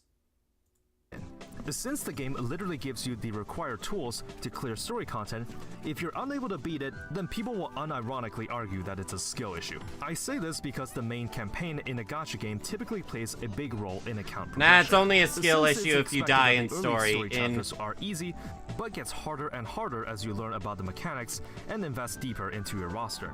This is completely thrown out the window here. Of course, a meta does exist for this game, and just a heads up, power creep exists. Oh, it too. 100% There are exists. many other modes to test your abilities, but excluding the main campaign in this regard can confuse some new players. Valkyries are separated into A and S rank, with only the OG base characters being B rank. There is no level ascension mechanic, but their max level cap is the same as the player captain level, so it will increase naturally as you play more. But I the kind of upper forgot level cap about is that 80. because of The how star long I've been level can actually be 80. limit broken using these fragments belonging to the same character in a process called evolution. They can be acquired through farming or pulling more copies of them. Man, in the I gacha. remember back Just be when we careful that had, the most recently released co-op. characters can only get their fragments from the gacha though, so don't think they're that lucky. Not only do you get increased stats, you even unlock new skills when evolution is done. Weapons range from, well, quite a number of types. There is cannon, crossbows, and even yo-yos? Anyways, weapon rarity ranges from 3 Yeah, to there's 4 a stars different by default, variety of but they weapons, can that's also for be sure. limit broken to increase the level cap and also the star rating. We will go over this later. You can get weapons by either crafting it or rolling for them in the gacha as equipment. When they reach a certain level cap, they can be limit broken to have its max level increased, ultimately resulting in a 5-star rarity at maximum. There's a bit more to weapons, but I'll leave it here. Stigmatas are essentially just artifacts. They are depicted by anime waifus with names originating from real historical figures like Marco Polo or Galileo. Not the first time a gacha game has done this, and it certainly won't be the last. They also range from FGO 1 shout to 4 out. stars. Again, you can craft it or roll for them in the gacha. In this game, each unit can equip up to 3, and there are set bonuses when 2 or 3 belonging Nice to the zoom same in on set are Kiana's equipped. ass. The 3 slots are split into top, middle, and bottom, each giving different main That was a stats. bit, They that can also took me a have bit to affixes, understand. But luckily, you can reroll them instead of leveling another one. When limit broken, their level will reset. I and have usually not have to be used that leveled system again. in Every so Valkyrie long will 'cause have it's access so to a variety minimal. of skills, and something I find quite pleasant is that there's no skill upgrade materials to farm. You just use the gold currency for everything. You even get a quick upgrade function to instantly max one out. I was wondering why the game gave so much gold, but all that will make sense when you see how much these skill upgrades will cost. For Part 2 characters, there is a special tab called the Astral Ring. What is this he is wrong unique on? to these characters because this is for activating the... What is he wrong on? Actually, yeah, you're right. He's probably not mentioning the Honkai shards. He's not mentioning those 2 things you need for pre-arms.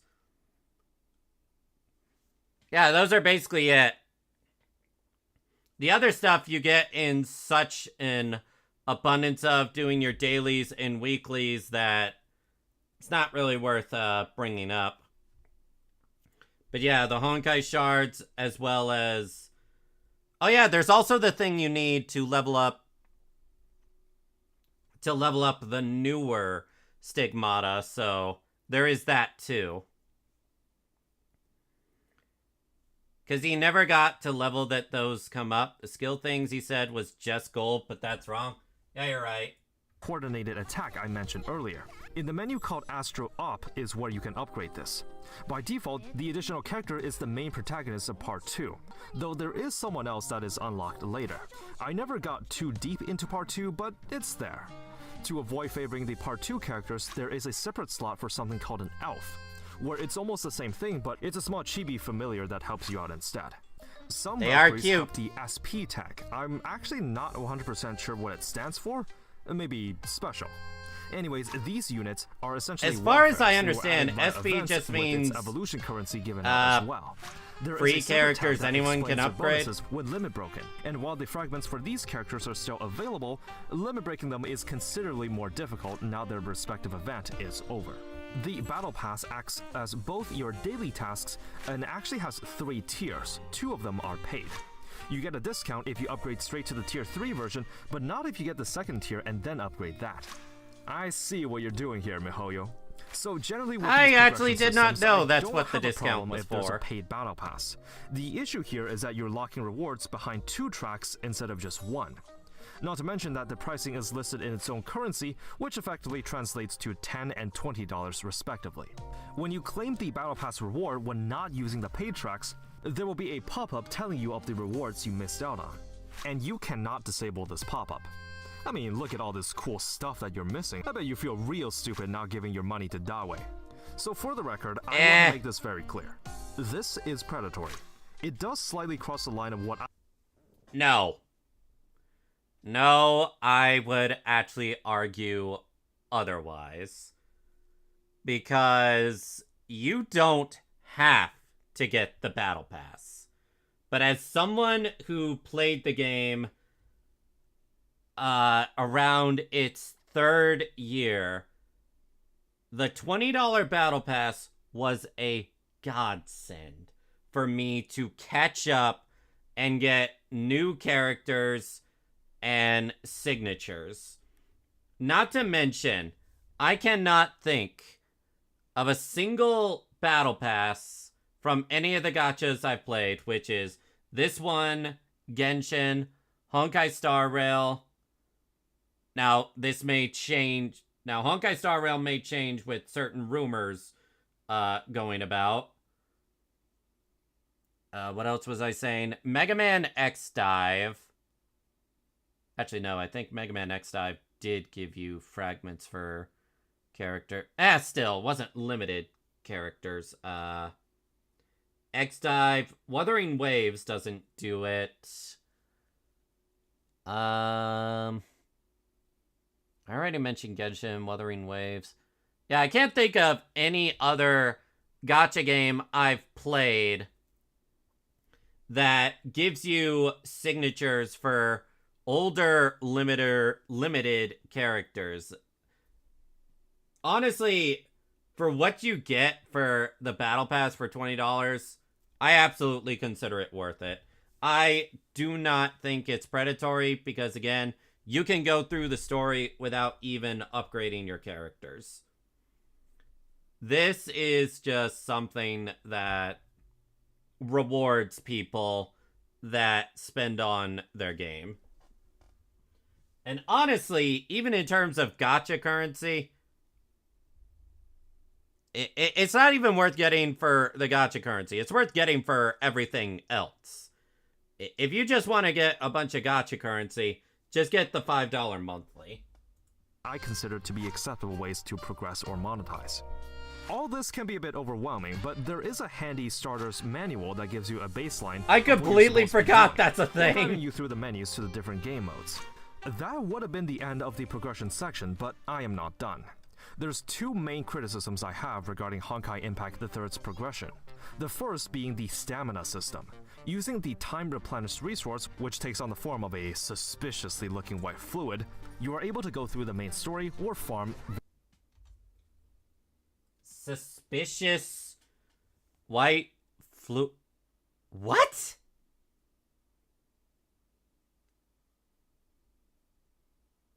Suspicious white flu. I don't understand. Wait, is it supposed to be soda?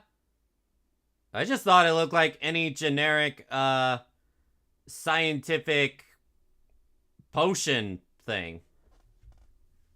form of a Although, considering the first animated thing, for Honkai Impact 3, that does add up. suspiciously looking white fluid, you are able to go through the main story or farm various materials. Nothing strange here. The cap for stamina increases as you level up, and the game even lets you store a bit in I did reserve forget in about the that. dormitory. Pretty generous, right? Genshin never did anything like this. Well, as you might surmise from your typical gacha game, when you run through a certain level gunning for resources, you expand stamina. The material farming section is actually separated by the date of the week, though all of them giving the same fluid alloy material needed for limit breaks. They all have their unique minigame, which I thought was pretty cool. But here's the I thing. know that, You would Lane. think that I'm as just long like, as you I have never stamina even to thought spend, of that. You can farm this as much as you want. But no, you are limited to one attempt per day. If you wish to open another day's minigame or farm more, you have to use a token thing called Planeroids. XP chips for leveling Valkyries and twin soul crystals for leveling weapons are farmed Is that a separately. thing for early They game also players? have a daily limit of one try. You may farm it again with Planeroid. The advanced skill material works the same way, it's just located in a different tab. One daily limit, Planeroids to play again. The fourth separate farm is for another currency, Asterite, which is available to farm up to 20 times in a week. I was actually pleasantly surprised that the quick farm feature does exist in this game, except they take on the form of booster tickets that are given out every week. You have a limit on how many times you can skip the farming.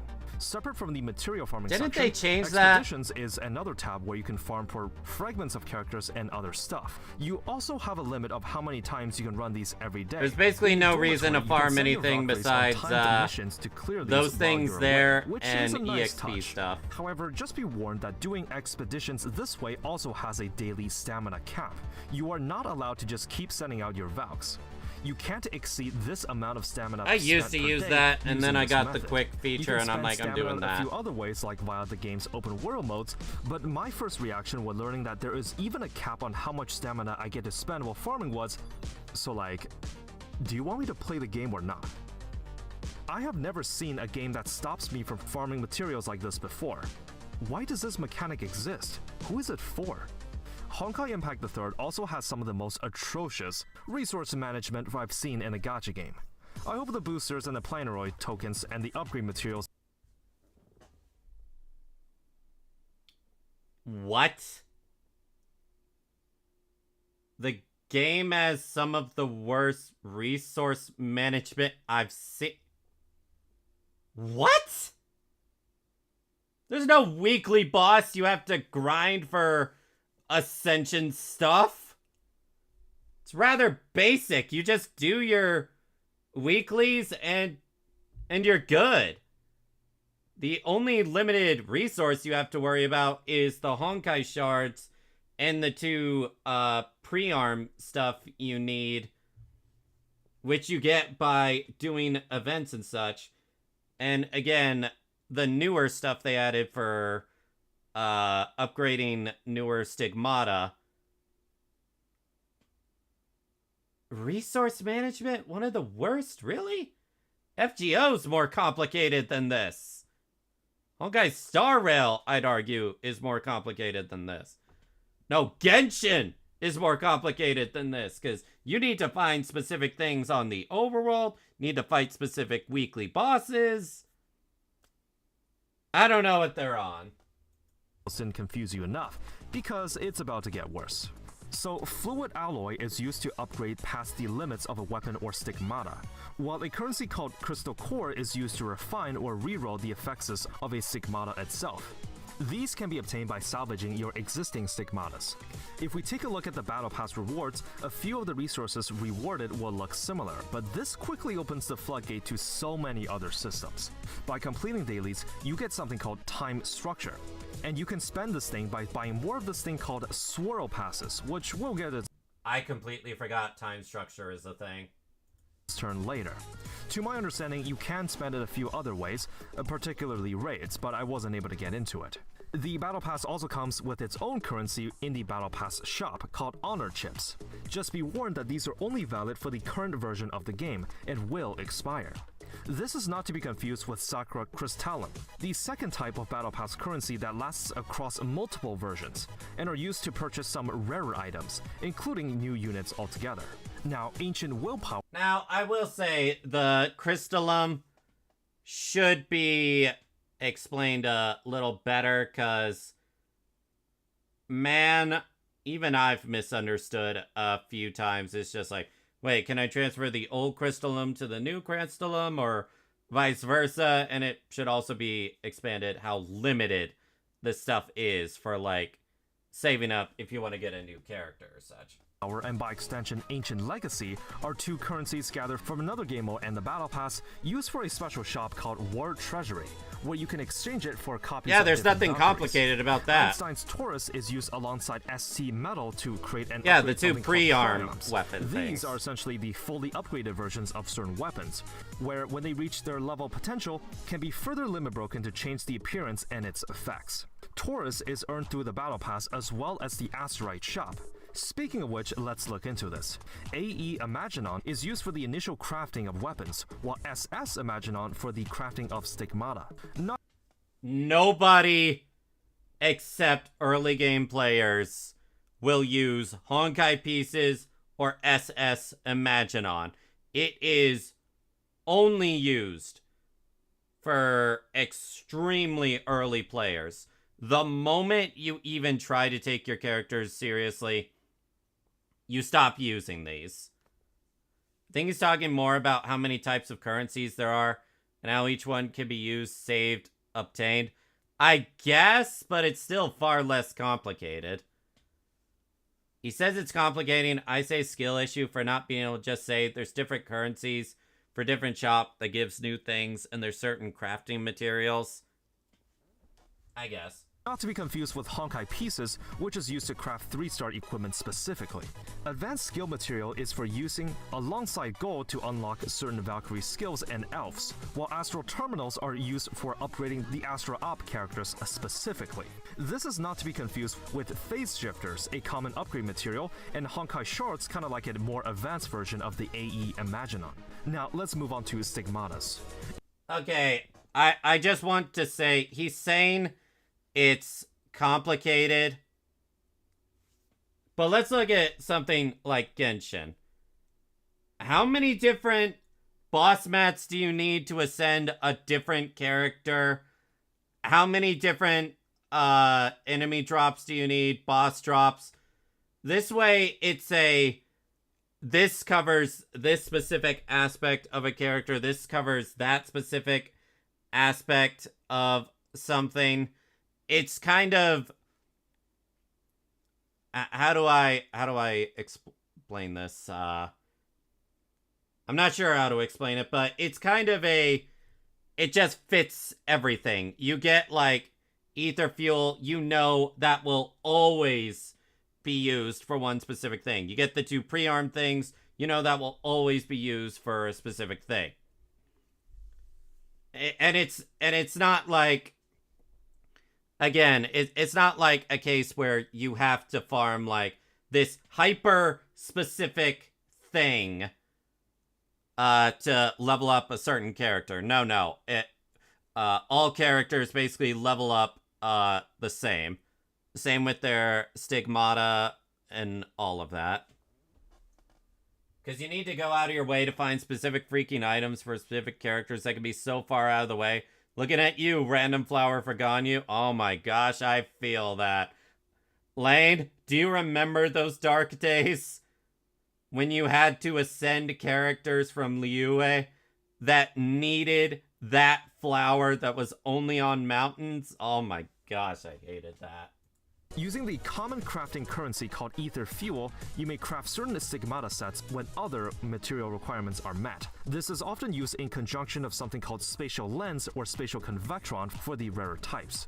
Stigmata crafted in this regard range. Okay, I will say Spatial Lens and the red spatial and the purple spatial, they should just be the same thing. They're basically used for the same purpose. The effing mountain flowers. Yep, Lane remembers. Ranges from its rarity from basic, then G1 to G4. The lens are used for the G1 and 2 variants, while Convectron for the G3 and 4. While the higher Gs seem objectively better, and some even require the stigmata from the lower tier in order to convert them, some G1 stigmatas are still worth considering. Once you have these materials, you will now need to go to the separate dungeon mode called... No. I'm sorry, but no, that is just wrong. G4 stigmatas are vastly superior to G1 stigmatas. That is just wrong. Now, if you were to say some G3s perform better on specific characters than some G4s, I would agree with that, but no, just no. Like, we even have specific G4s or G3s stigmata that do way better compared to what was, at the time, older characters' signatures. Objectively wrong, but what can we expect someone with just around a month of unknown hours a day of play? Fair. And again, they do make a correction video after this, which I will also be checking out. When I said I would scale the highest mountain for Kokogo, I thought I'd only have to do it once. Universal Mirage, where you farm the crystallites ranging from G1 to G4 rarity, with the higher ones being more difficult to farm. Running a dungeon once will cost you an invite of Mirage, which you get 10 of every week. You also have the option to spend a number of time swirl passes to gain extra rewards, which is the one that you could use your time structures for. There are 4 types of crystallite gems in total. There are some miscellaneous materials needed for exchanges, such as ranger creds from joining an armada and making contributions of resources, and rusted insignia Armada. from the Elysian I realm, don't even use which is that kind of like a much anymore. roguelike game mode, because of course every gacha game needs to have one of those these days. Work points card from running errands from your dormitory is also used in the shop, which is more or less akin to Genshin's Expedition. Okay, I guess I will agree on one thing. And that's that when you first start Honkai Impact 3rd and you're trying to get used to what everything is, it can feel overwhelming. I remember myself feeling overwhelmed. And I think Lane felt overwhelmed as well when they attempted the game. So I will admit that it does take some time to get used to, but once you get used to the systems within like 2 to 3 weeks, it's like riding a bicycle. You understand how everything works and you don't even have to think about it at some point. It's not complicated, it's just a lot. System. Now, there's a couple more resources that I haven't even talked about yet, and I probably don't even understand them. But this system right here, not the most intuitive. Okay, I don't even know what this is. This won't be that bad since you've had the time to slowly get introduced to them, but it is not newbie friendly in 2024. Due to the main campaign giving its own characters the stingy stamina flexibility and the extremely convoluted web of resources, I do have to give a below expectations rating for progression here. Alright. Wait, below expectation? I'd say it's somewhere in between below expectations and standard. Yeah, it is not new player friendly, in my opinion. You basically need to go in with the mission of knowing the story and powering through the clutter in the early days.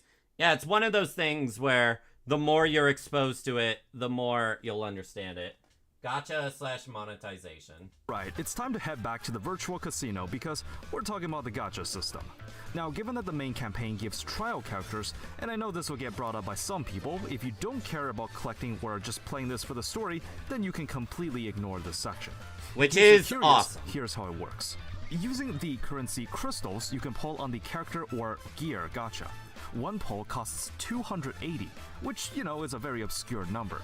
I used to complain about Genshin's 160. It is kind of but obscure, yeah. 280 is slightly more odd to calculate. There will be one rate-up character. The base chance for an S-rank battlesuit is 1.5%. The pity is at 90 pulls, and unlike Genshin system, there is no 50-50 mechanic. The rate-up SSR takes up Until the you get to entire the stigmata and 1.5%. such. If you get an SSR, it is guaranteed to be the rate-up character. Now, before you start pumping your fists in excitement, this is MiHoYo we're talking about, so I do have to rain on your parade a little bit. The free crystal economy in this game is, well, how do I put it? Not generous. Much like how I would describe Genshin's rates, I would describe it to be fair. No. No. You're dead wrong on that. When you do Elysian Realm, you are pretty much guaranteed to get 500 crystals every week. Okay, how many crystals do you get every day for doing your dailies? I think it's like, you know, I'm not even going to consider that. Elysian Realm, you get 500. You get somewhere between 200 to 320, depending on your rank in the PvP modes, so that's like half a multi's worth every week.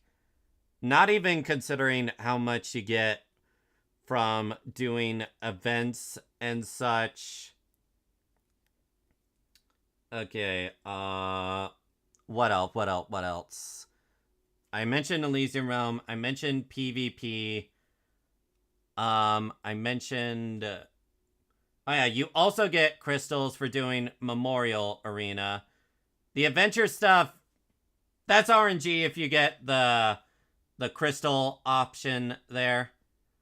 But I would say you can get, as a complete free-to-play, around half a multi's worth every week. And I'm underselling it there. It might be a little more than that. Again, Elysian Realm, one of the best things they ever added in terms of giving you value for your currency. But, okay, let's see what he continues to say. But not generous. If we take a look at the top-up packs, low spenders are not going to like the rates here. When the $20 pack, even with the first purchase bonus, cannot afford a 10 pull, especially when it's tagged with the word value, I really have to press X of doubt. It's the same as basically every other Hoyoverse game, so I'm not going to go too into it, but I will say I do think that with the S rank being guaranteed, it is worth considering if you want to buy, but I would only get the top up, the double top up once, and then after that, do not buy past that. It's not worth it. And again, best bang for your value is just get the $5 monthly. There is also the Gear Gacha, which encompasses both the signature weapon and the 3 stigmatas. Every 10 pull will guarantee a 4-star weapon or stigmata. Now the stigmata and There's weapon I can't defend as much. 2.487% chance for a 4-star weapon and a 14.586% for a 4-star stigmata. Just Thankfully, like it's a lot gacha, higher there rates. is no 50-50 system here. The rate-up weapon and stigmatas are the only 4-star level gear that can drop. However, just be warned that the 3 stigmata pieces do not have level gear that can drop. Really? Did they change that? You can't get off-drop 4-star stigmatas anymore? Huh. I mean, I don't know whether to call that a good thing or a bad thing. Actually, wait, no, that's a good thing, because that means every time you do the equivalent of a multi, it's always going to be one of the stigmata drop. No wonder it felt like the drops were better. Okay, no, I take it back. That's a fantastic change. Gosh, can you imagine something like that in the other Hoyoverse games? However, just be warned that the 3 stigmata pieces do not have their individual pity systems. I've combed through all the menus to make sure of this, but the game does not explicitly say it will prioritize the stigmata pieces that you don't already have. Meaning, if you're unlucky and one of the 3 pieces doesn't drop, then you best keep rolling until it does. Yeah, it can be pretty painful. The pity for both character and gear. When did this video come out? It came out 8 months ago. So it was around the start of part 2. Banners do carry over to the next, but there are other types of banners that either don't have a pity at all, or the pity is not retained. These are the focus supplies, where you can wish for a specific stigmata to get a full set. Yeah, but just be warned that I'm not gonna defend that. When it comes to pulling for character weapons and stigmata, it's pretty painful if you don't get lucky, because weapon pity and such, weapon and stigmata pity does not carry over to the next banners. It does not carry over, so if you're gonna go for it, you better have the crystals for it. The outfit one, I'd say the outfit one is less painful, because at least that takes only around 2 multis. Stigmata and weapon, it can take a long time if you're unlucky. But at least the pity mostly carries over for characters. Most of the time. As I've learned recently, some character banners count as a separate system, so the pity doesn't carry over, and not fun. The rates here are different. You can lose a 50-50 here, as the rate-up items only encompass 50% of the overall rates. Not only that, the rate-up chances themselves are different. The chance for a 4-star weapon is 4.958%, making the rate-up chance for the weapon a 2.479, which is slightly off from the equipment rate at 2.487. The rate for a 4-star stigmata is halved at 7.437%, down from the equipment supply's 14.586. So that's the difference between equipment supply and something else. 1.24% of dropping. However, every 10 pull will guarantee a 4-star equipment, and at worst, 50 pulls will guarantee 1 out of 4 of the rate-up items, making the absolute worst-case scenario 200 pulls for a copy of all 4. This full set... Yeah, 200... If you're lucky is bad, 200 pulls to fully gear a character. I had that happen with I think, Hersher of Truth, Bronya, and let's just say that experience was why I eventually took a break from the game, so I could learn more, control. The guarantee only triggers once per focus supply and does not carry over to the next. This banner is generally considered not a good deal for most players unless you just really like suffering.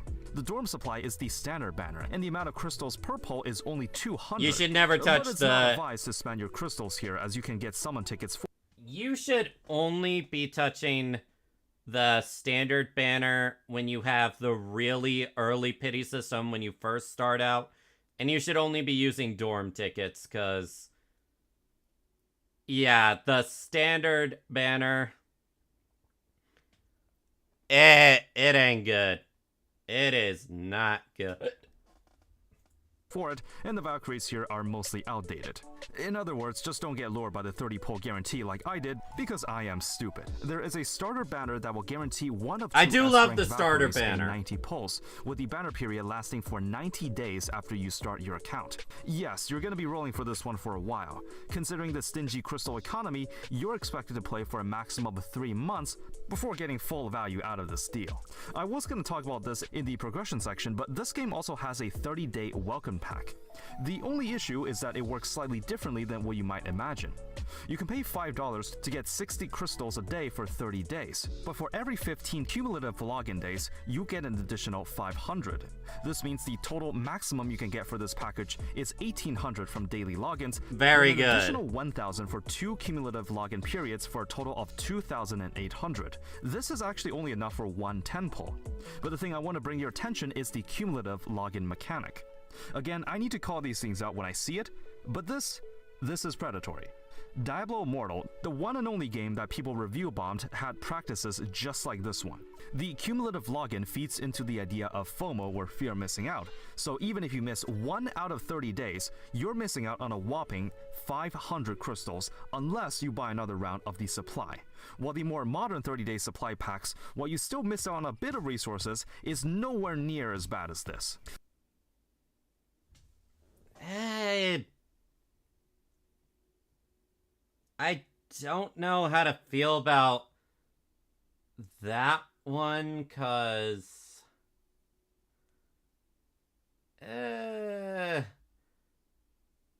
no, Hana, I will say, as someone who actually forgot to log in for one of FGO's things, and then I could no longer get the login streak for 7 days, it is pretty shitty.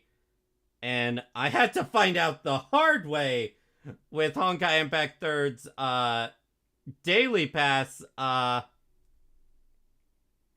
Unless I'm mistaken, if you don't log in, that is a entire wasted day where you're supposed to get like your 60 or 90 crystals.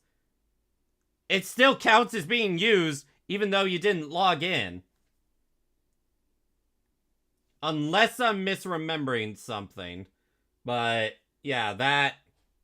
No, I can't defend that. That... I don't think the other Hoyoverse games even do that. My biggest issue with Honkai Impact 3 is rather than get a character and then debate if I want an extra copy or their weapon or nothing, it feels like they push the gacha to complete them. Yeah, basically, it does push the gacha to complete them. Dawn, if that's predatory, all gacha games have that? No, they don't. A lot of gacha games now, they don't have a login streak. It's just, oh, log in this amount of times within, like, 3 weeks or something. If you miss a login day, then you don't lose your login streak. It just means you just have to wait an extra day to get all the rewards. You're not locked out of getting all the rewards. It's a shitty thing in FGO. I always thought it just meant, oh, my login streak is broken. Well, then I just gotta make sure to log in the next few days. Nope, broken, can't get it anymore.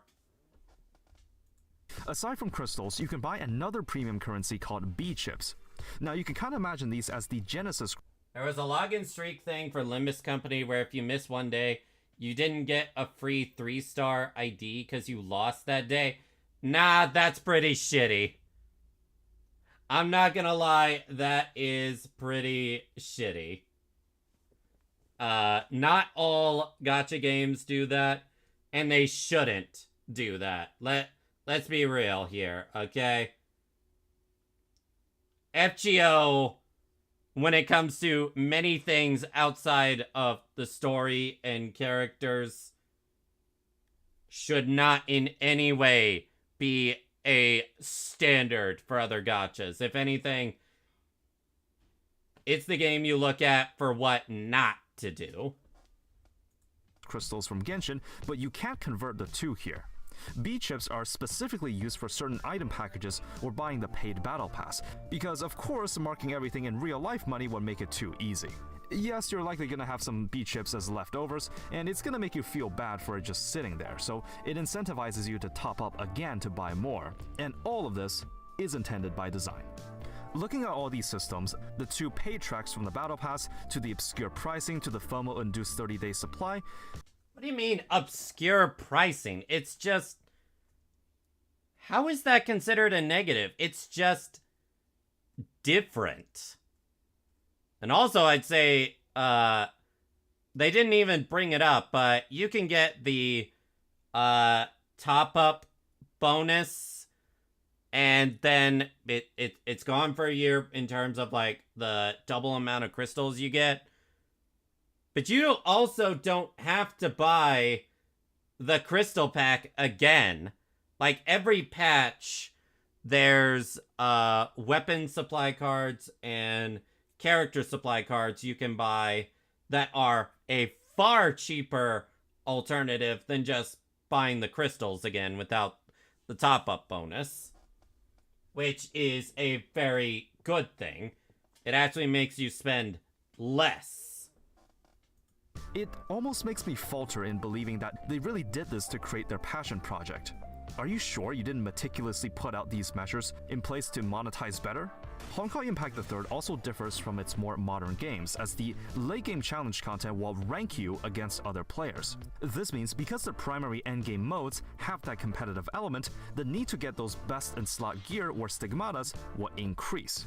Plus, power creep exists, and while you can make the argument that waifu overpowers meta, the sad reality in this game is that there's no vast open world for you to explore, and you can't use your own characters in campaign stages. And here's my counter argument to that. If you end up going down in rank, oh no, you lost 20, 40 crystals. It's not that big of a deal.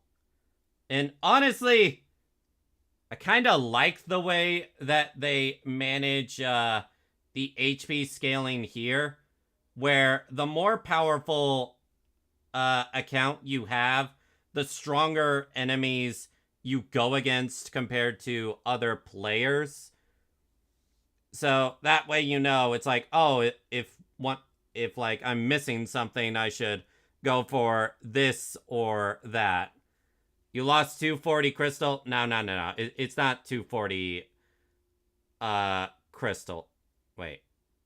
Am I thinking of something else? Plus 240 crystals, and you get an easier time to rank up and get more crystals for ranking up. Oh, okay. I was talking about the PvP. It's just... View the PvP as a way to just get mats and crystals. Because you're gonna rank up a lot, and you're also gonna rank down a lot. Although I will say, the thing that says you haven't earned a place here, I can't defend that. That's both kind of shitty and kind of funny at the same time. The frequency to show up your built-up favorites is quite limited, meaning meta will play a bigger role in the long term versus other gacha games. I'll say the exact same thing as I did in my Tower Fantasy video. The question here is to not ask, is this game pay to win? And instead to ask, can you, at all, make the argument that it could be pay to win? Now granted, the rewards for ranking high in the leaderboard is more or less for bragging rights, and there's no direct PvP mode. For the record, if I see a gacha game copy Genshin's pull rates or monetization, even if it's like a complete carbon copy, I would be fine with it. There's a reason why it's the standard for most games. The gacha economy is not generous, but it's fair. The Welkin system provides some more income for low spenders that doesn't induce as much FOMO as this one. Battle Pass is priced in dollars with one premium track, Weapon Gacha with the artifact system completely farmable in-game. This game, however, pulled out so many mechanics and systems to monetize. In the first couple copies of the script, I actually wanted to give the section a below expectations rating. The thing is, I don't want a developer to look at Honkai Impact and think, yeah, let's monetize our game this way. I know at the time, MiHoYo was still experimenting with the mobile market, and I'm glad that the monetization was something that was improved upon with the later entries. I'll brute force a within expectations about this one, but just know that I had second thoughts. Here's the thing. Here's the thing that you're not mentioning, and I actually found this out through watching another gacha-related video. And that's that not all gacha games have, like, their equivalent of relics tied to RNG. Some gacha games, like Honkai Impact 3rd, completely take out the whole relic grinding aspect and just put that in the gacha itself. And, chat, I'm gonna look at this as I'm talking, but what would you rather have? Would you rather have it where the equivalent of, like, a character's stigmata is tied to RNG you farm, like, every day, or be tied to, like, a separate gacha thing where you don't have to worry about that? Me, I can kind of go either or with it. I'd rather have stigmata that is locked over relics. Again, I can kind of go either or with it. But I will say I'll be more leaning towards the relic system if they introduce ways to guarantee the main stat or influence the substats. The more they do that, then it's just like, okay, as long as I'm just patient, I can eventually get what I want. Relic farming is ass. RNG substats and getting defense percent over and over again as the main stat. Yeah, I agree. I definitely agree. And that's why, even though it's kind of a meme in my community, how lucky I am in Honkai Star Rail, I do like that they're introducing systems that let you be able to farm, guarantee a main stat, re-rolling stats, and even guaranteeing 2 substats. Especially when I just want break effect on my rope with attack percent and speed for Rappa. Again, that's why I'm really glad they have the main stack thing. I think it's called condensed resin. As you might imagine, MiHoYo being the pioneers of this new genre of mobile games, there was a lot riding on the way the game was But yeah, presented. I would say the issue with some of these older games is that the matching graphics may not expectations age well is over fair. time. I mean, I certainly had a laugh when it came to taking in those 2016 graphics. But it is something that will improve in the later chapters. Most of the story is presented in a visual novel. Oh wait, I got distracted. What is the next issue with thing? of mobile. As you might imagine, MiHoYo being the pioneers Okay, of so this new presentation genre of is mobile next. games, there was a lot riding on the way the game was presented. The issue with some of these older games is that the graphics may not age well over time. I mean, I certainly had a laugh when it came to taking in those 2016 graphics. But it Hey, is those something that graphics will were improve impressive in at the later time. chapters. Most of the story is presented in a visual novel style format, except the models are 3D, which was quite innovative for its time. The story is voice acted in Chinese and Japanese, so no English. You can dub. also mass The craft in cutscenes were Honkai mostly Star in Rail too. animated static images, but here's the big one. During the end of most story chapters, there is a fully animated cutscene that moves the And story they're along. gorgeous. HoYo has always been known for their animations, and when these douche come up, they look incredible. In fact, if you go through the entirety of the main campaign, you get a roadmap of MiHoYo's journey from being rookies in the mobile market to the era post-Genshin and Star Rail. At some point, characters start to have alt animations. In part 2, you can noticeably see the characters have more polygons, and their animations are on par with the newer games. Even with the standalone open world modes, you can get a feel of their first steps, designing something that would later Yeah, it is become kind of Genshin. cool that you can Sure, it see looks the pretty game rudimentary here, progressively but everyone get has to better start and somewhere. better. The game is currently on version 7.5. It's had over 7 years of runtime at this point, and many elements, including the UI, have been revamped over the times. There's quite a number of shortcut keys that make things considerably easier, like the quick upgrade feature that auto-selects the materials needed to max out. Yeah, I a do skill love or the piece quick of select. gear, That after saves limit me breaks. so much time. Stepping into Part 2 content, it feels like a completely separate game, with none of the formula from the original and its influences in both story writing and quality matching their newer titles. If you take a look at the grand market for 3D gacha games, the players in that market are not actually that many.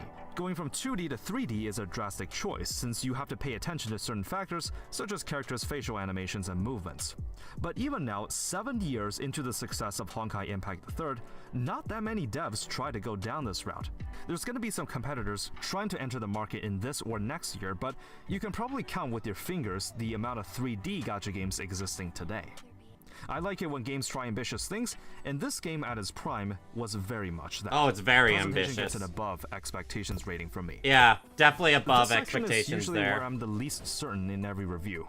One Late thing game you can't content. really Oh, expect you a player definitely to got have that hands-on here. experience with late game challenge content. In Honkai Impact 3, there are 2 main modes that players consider as late game. Q Manifold, which is basically just the Abyss system akin to that of Genshin, where you battle 10 floors, and if you clear the 10th and final boss floor under a certain time Man, I frame, miss you being are able moved to the do next this 'cause it bracket was upon the next faster. rotation. Every rotation is only 2 days, meaning your score is evaluated 3 times a week. You will either remain at your current floor or get dropped or moved up if you perform well. This means if you wish to stay competitive in this mode, you will have to challenge the dungeon at least once every 2 days. I'm sure there's a lot of details I'm missing. The expectation is that it works almost the same way as Genshin's Abyss system. But there is a leaderboard, and your rewards will be different depending on if you make the higher level brackets or not. The second late game mode is called Memorial Arena. It's kind of like a boss rush mode where you can battle I love bosses to Memorial score points. Arena. Each boss rotation changes every week, so again, depending on if you score well or not, you will move to the next bracket. The caveat here is that you can only select certain Valkyries for one specific boss. Which does encourage Meaning if building there are 2, newer then you'll teams. need 6 total units or 2 teams. The later brackets will have 3 Yeah, I'd bosses, also so count 3 Elysium teams Realm will as be late game required. content. Just like Infinite Abyss, there is a ranking system here too. Just a heads up, even if you're not interested in this mode, this is where you get the ancient willpower and legacies needed in the War Treasury shop. The same one where you can exchange for new characters. The thing is, ancient willpower you get for really, really old and underpowered characters. Like, you wouldn't even bring them out for, like, any game content unless you really love them. They're that old. It's the other purple thing that I forget the name of, that you want the most of. And you can get that just by beating Memorial Arena, regardless of your speed. So if you Okay, not regardless of your speed, because you do get a little more if you score, like, if you beat it before, like, the 3-minute mark, but yeah. want an income of free characters, you better get on those bosses. Just another heads up, power creep exists, and the game is currently favoring Part 2 characters. I overall don't have a problem with this type of late game content. If I were to be in it for the long haul, I would probably just try to get on a decent ranking and just be done with it. To my understanding, you can compete in the upper echelon brackets if you have enough skill or time invested. But usually in games running for long times like this, you will have to compete with long-term whales. Late game content gets a within expectations rating from me. No. I'm sorry, but for me, well, if we were to say Genshin is the standard for, like, Genshin isn't even the standard for late game content, because people always complain about that, but Genshin's is definitely below expectations. Genshin just has 2 late game content, which is Imagineum Theater, which I personally don't like, Spiral Abyss, which we all know what that is. As for late game for Honkai Impact 3, there is the Memorial Arena, which is actually pretty fun. There is the PvP, just clear things faster than other players.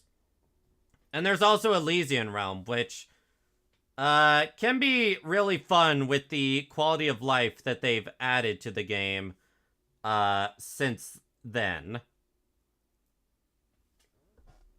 So I would say it's a little bit above expectations, and personally has would I say its late game is better than Wuthering Waves? Because Wuthering Waves right now only has its equivalent of the Spiral Abyss. Didn't Honkai Star Rail get 3 endgame modes before Genshin got 2? Yep, it did. So I guess I would give late game a little bit in the above expectations. Honkai Star Rail is the gold standard. Divergent Universe, Simulated Universe, Golden Gears, etc. Yeah, I agree. The game has been out for more than 7 years. I'm sure it's had a lot of great events and stories over that period. My question is, if a player starts today, can they still experience any of that? How does the game handle FOMO elements? Well, let's establish what is actually limited first. The first being outfits or skins. They were available during certain events or campaigns, and to be completely fair, I did see a bunch of returning outfits in the shop, but you do have to pay crystals to get them, so you ain't getting off that easily. I've also found some outfits that haven't handles come back the older since, stuff like pretty this well. Summer skin of Fuhua, released all the way back in August of 2021. This outfit has not had a rerun since. The game also has a long list did get a of released rerun. characters, It did get a with rerun most of at them some being point. outdated, though they did have the decency to add them to either the dorm supply, the war treasury, or farmable via fragments. The main thing I'm looking for, as you might imagine, surmised from Genshin's track record, is event reruns. And the answer is... yes, reruns exist. I know, right? Reruns in my MiHoYo game? Honkai Impact puts a lot of stock into its narrative elements. Even if considering that events don't return, a few of the most important ones are added as permanent features, like the open world modes, the Elysium Realm where you play as Raiden Mei, Those through a aren't roguelike events, dungeon with though. a fully voice-acted storyline. You might imagine from a 7-year-old game, there is a lot to explore here. I'm willing to give MiHoYo a pass here, but I won't be so forgiving when Genshin eventually gets its turn. Wait, what? MiHoYo, I might imagine from a 7 What? How is the FOMO in within expectations? What? Nah, I'm sorry. I gotta tear that apart.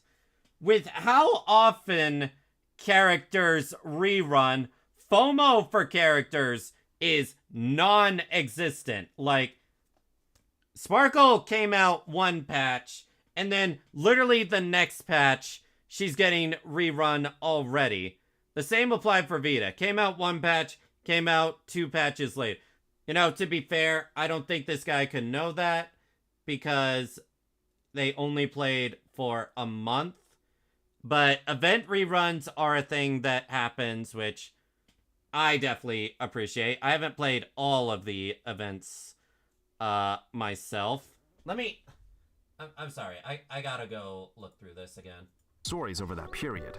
My question is, if a player starts today, can they still experience any of that? Yes. How does the game handle FOMO elements? Well, let's establish what is actually limited first. The first being outfits or skins. They were available during certain events or campaigns, and to be completely fair, I did see a bunch of returning outfits you in the can shop, eventually but get you do have to these pay crystals outfits. to get them. Even So you ain't stuff getting that off was easy. like I also paid found some outfits that eventually haven't come back become since, free. like this summer skin of Fuhua, released all the way back in August of 2021. This outfit has not had a rerun since. The game also That did has get a long list rerun, of though. released characters, with most of them being outdated, though they Hi, did have the Kudai. decency to add them to either the dorm supply, the war treasury, or farmable via fragments. The main thing I'm looking for, as you might imagine, surmised from Genshin's track record, is event reruns. And the answer is... yes, reruns exist. I know, right? Reruns in my MiHoYo game? Honkai Impact puts a lot of stock into its narrative elements. Even if considering that events don't return, a few of the most important ones are added as permanent features, like the open world modes, the Elysium Realm where you play as Raiden Elysium Mei Realm through a made an roguelike event, dungeon though. with a fully voice-acted storyline. You might imagine from a 7-year-old game, there is a lot to explore here. I'm willing to give MiHoYo a pass here, but I won't be so forgiving when Genshin eventually gets its turn. No. That has to be above expectations, because the FOMO in this game is the lowest out of any gacha I've played. Let's see. How long did people have to wait for a rerun of Shenhe? 3 years, I believe it was? Gosh darn. Like, again, FOMO is not something that exists in this game right now. It just doesn't. The closest thing there is to FOMO is how long do you have to wait for an event to get rerun. Lastly, we will take a look at the variety and the frequency in which content is updated. Now, MiHoYo has always had a good track record when it came to content. Okay, this has to be high. I think they also pioneered the because the events are filled with weeks. variety. This has also been the case with Honkai Impact III. To my surprise, looking at the version history, there was almost a new story chapter every patch. Now with Part 2 released, all the events so far have been focused on the new cast. I was able to play some of the 7.5 event minigames, and just like in MiHoYo fashion, you basically do these short levels to get rewards. You don't need an established roster or anything. I personally think this is how events should be. They should be accessible. It is to how players it of should all be. Types. Even if some events require This is the a built-up gold roster, standard for the me in majority terms of rewards fun should events. not be locked behind it. But given that this is still MiHoYo we're talking about, don't expect developer responsiveness on the same level as some other gachas out there. I don't have too much to say regarding this. What? I think they're on the same. But given that this is still MiHoYo we're talking about, don't expect developer responsiveness on the same level as some other gachas out there.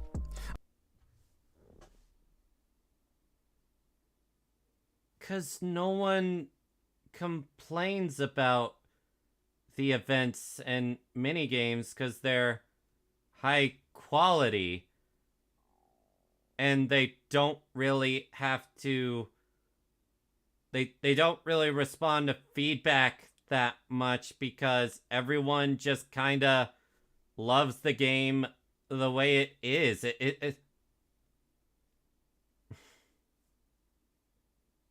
I'm sorry, that just seems unfair. Like, how is that a thing? Yeah, Hoyo listened to their players for Zenless character and went to change the model and design. Yeah.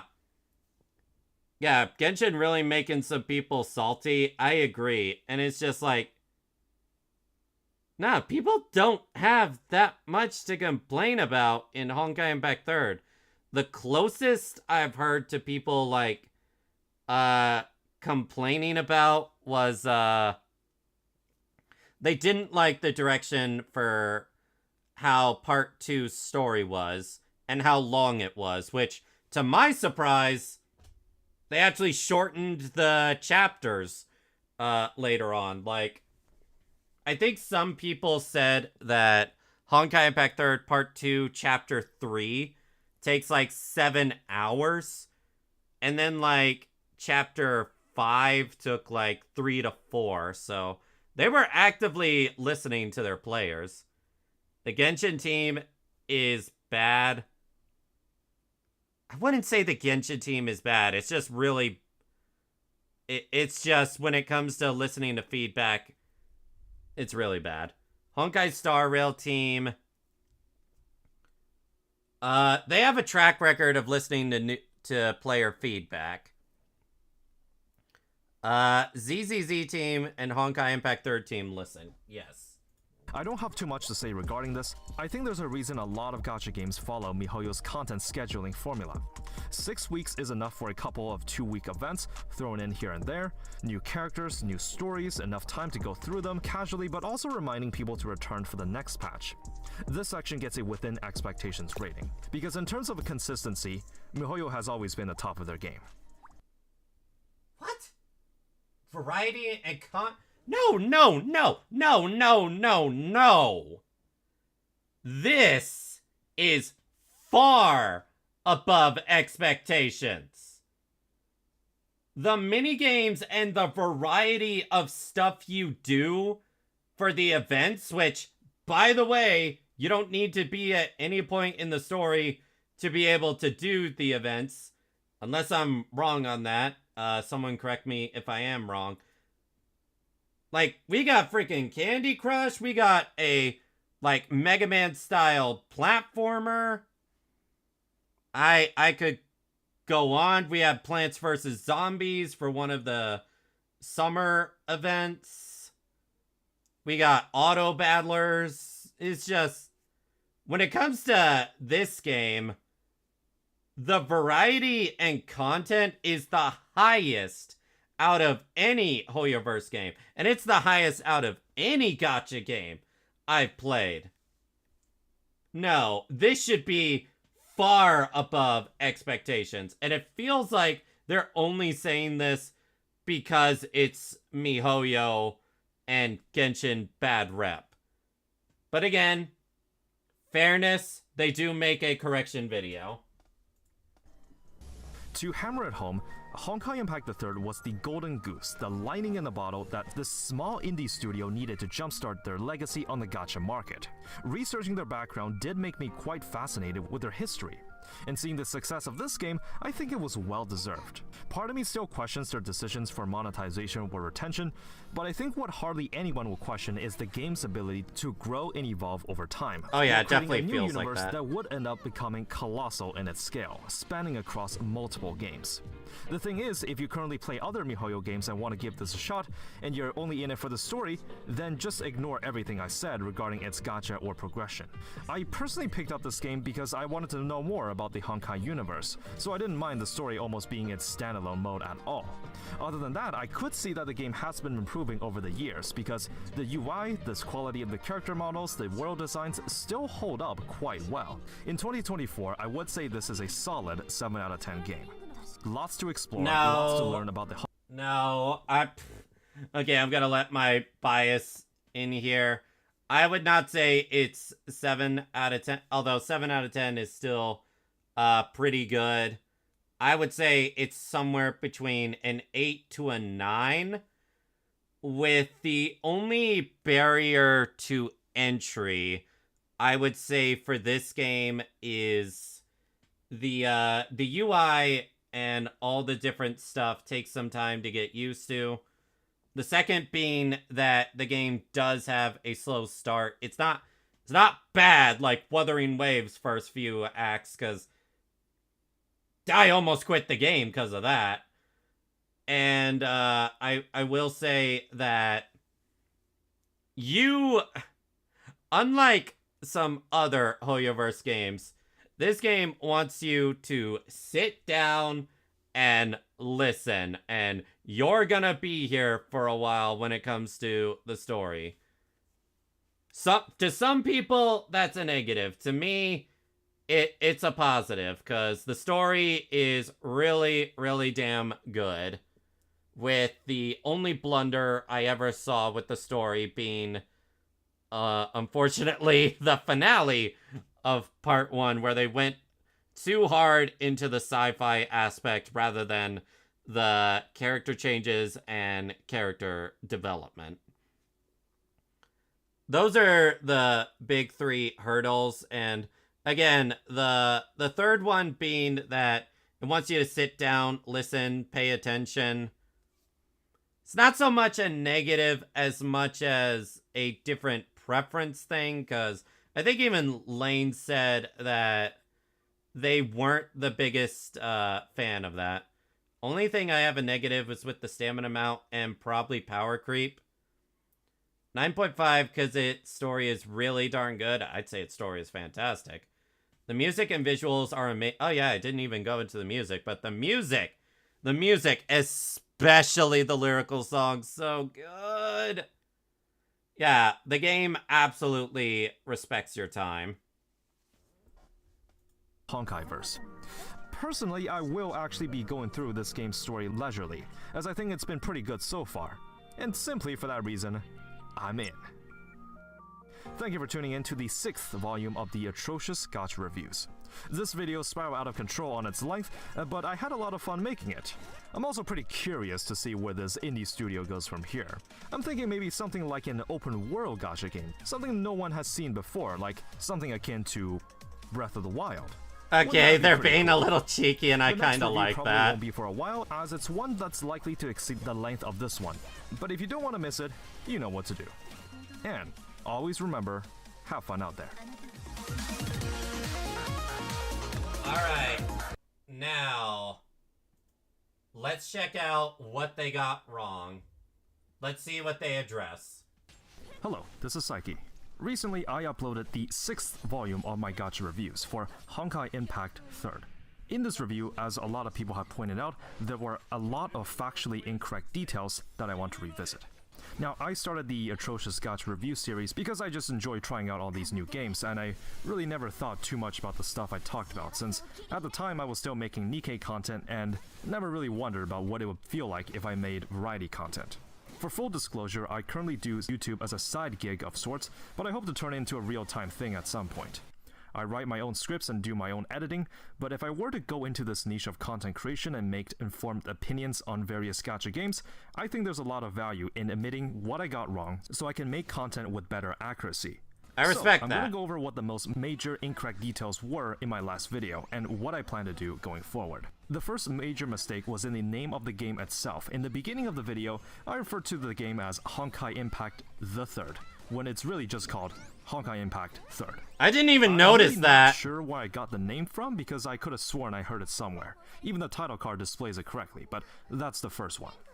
The second misstep was when I was talking about the lore itself. In the video, I said that Otto was the one that formed Anti-Entropy, but in reality, the formation that of was the Welt. organization I missed was that. the decision of a group of scientists, not just Otto himself. It was Welt that was the leader of Anti-Entropy. I actually realized this and made a small footnote at the bottom, so unless this line in the game itself is wrong, this is also something that I needed to correct. Next up is the connection between Part 2 content to Part 1. See, the connection between the two story arcs do become apparent later into the story, but since I was frantically catching up to the main chapters to have a good understanding of the lore, I was not able to progress that far into Part 2 yet. The next couple errors were That's fair. probably the most severe, as they lean more into the game mechanics itself. This game is absolutely massive, and some of its gameplay features have been fundamentally changed over the years. The first was understanding how late game challenge content actually worked. Q Manifold actually works in a peculiar way. Each player is actually grouped into multiple categories depending on their captain level. And what was something that confused me when I was researching into this is Oh, that they players didn't past even captain know levels that. 81, according to the fandom wiki, no longer had access to the mode. Now, what happens after level 81, I have no idea, and I can tell you that reaching that point in 1 month is completely out of the question. The Memorial Arena mode also doesn't split your performance into brackets, as I mentioned, but it directly moves you to the next tier of bosses if you're able to clear the previous. The actual brackets are placed according to your captain level instead. It has nothing to do with your performance. Yep. In regards to how events work, my personal knowledge is restricted to the current version of the game, as there's no way to revisit older events from the past. This summer costume of Fuhua actually did have a rerun last year. I knew this was a possibility, as there's no clear documentation of which costumes get rerun at what time. In fact, I don't have that much information on how events worked unless I personally played them. But to my understanding, events in this game can be quite different than the open world MiHoYo games. Ultimately, I do not believe the mistakes will change the core message of the video, nor change my opinions on the game. But I do want to point out that mistakes were made.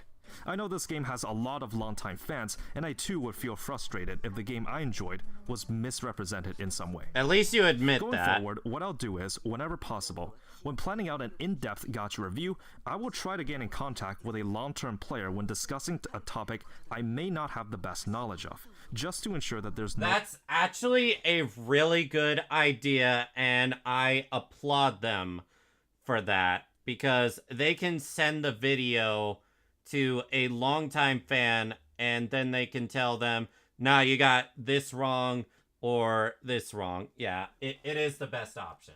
No misunderstandings regarding anything in these videos. For example, I'm most likely playing Punishing Grey Raven either late summer or early fall. There's going to be another review before that, but when the time comes, I'll be checking things more thoroughly. Now, I know even with rounds of revision, there's bound to be some small details missed here and there, but hopefully this will work as a compromise. And this video will serve as a reminder that I will try to do better going forward. For the record, other than YouTube's automated systems, I don't block any comments and will try to go through them when I have the time. I'm currently working on a Zenless Zone Zero first impressions video, but in case you have other comments or suggestions, leave them below. Interesting. And as always, thanks for watching and have fun out there. Again, I applaud that he admitted that he made some mistakes, but I still say 7 out of 10 is too low. Again, I would say it's 8 out of 10 with those 3 things I mentioned being the big barriers to entry. It's like, if you're in it for lore, oh man, you gotta play this.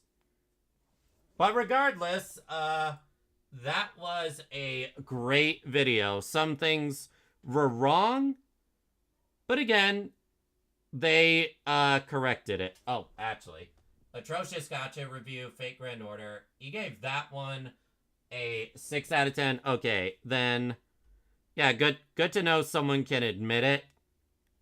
Yeah, if FGO is a 7 out of 10, I would say Honkai Impact 3rd.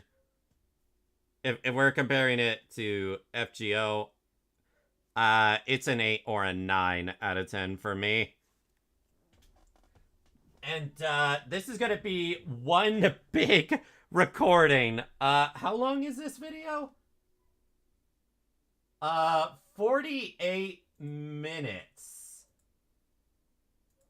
48 minutes, and the recording for this says it's at 1 hour 45.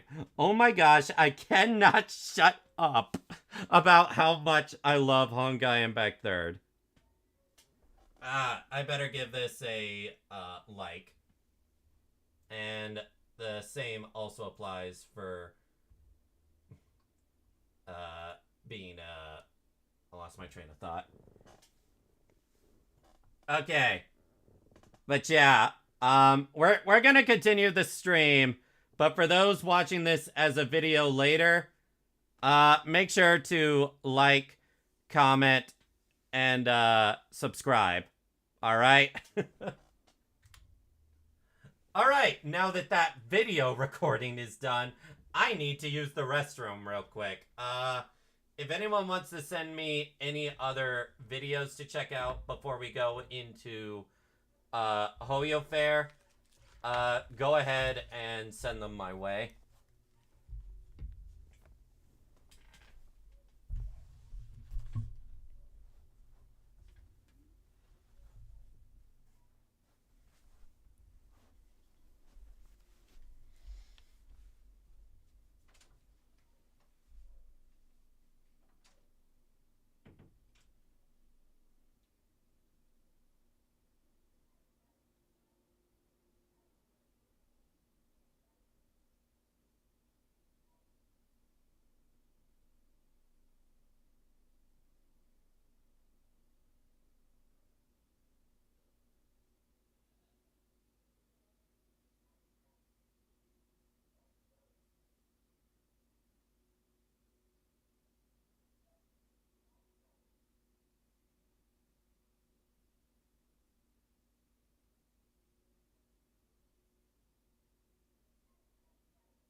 Alright, so... I'm gonna temporarily be away to grab dinner in a few minutes. So, until then, we can just, chat all around.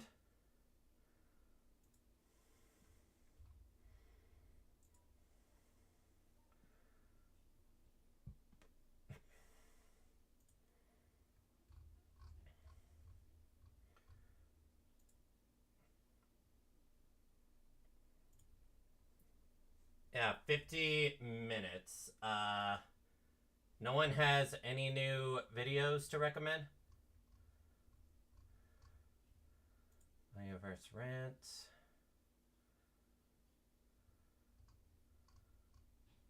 Lycone's voice actor lied. Okay, yeah, I heard about that. Let's see. What else does he go into? He went into Tribe 9. The worst gearing system in gacha games. That's something I'm curious about. 5 most anticipated gacha games. Guess I'm kind of curious about as well. Snow Peak Punishing Grave Raven. Part of me does want to react to that. How gacha games keep you playing.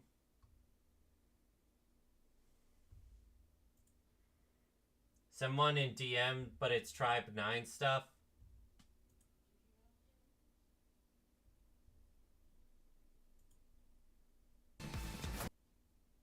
All XP animations and supers.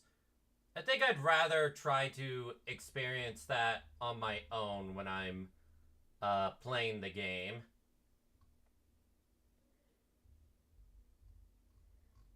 Gosh, I am starving. Good thing food is being made.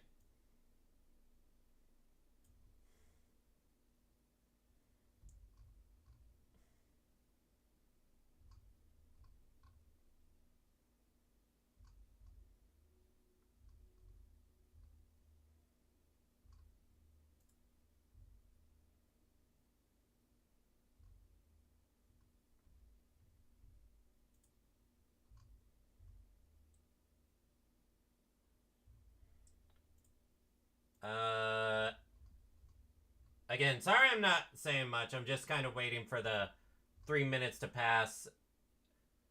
And then we can continue.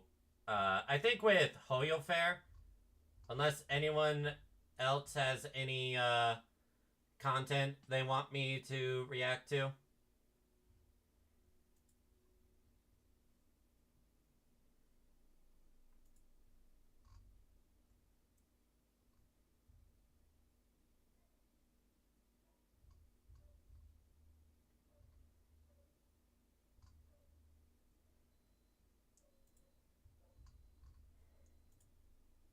I don't think there's anything else. So yeah. Atrocious Gacha review. We already looked at that.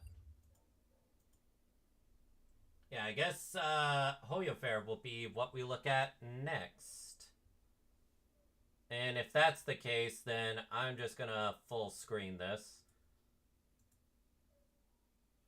Oh. It was already ready to go. Finally got to Discord?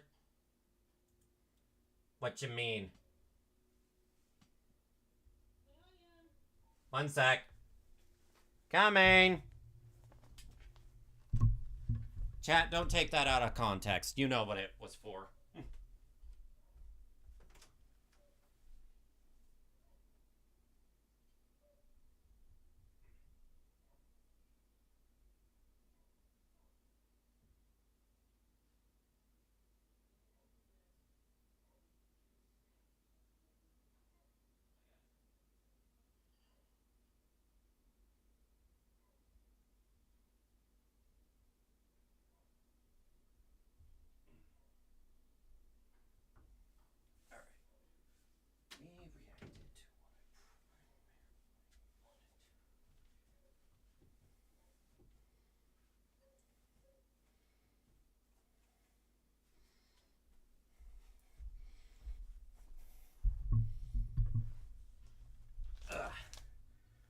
Okay.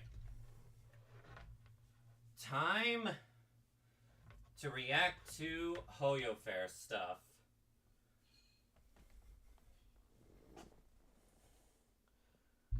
I've got food and water. This is gonna be a good time, everyone.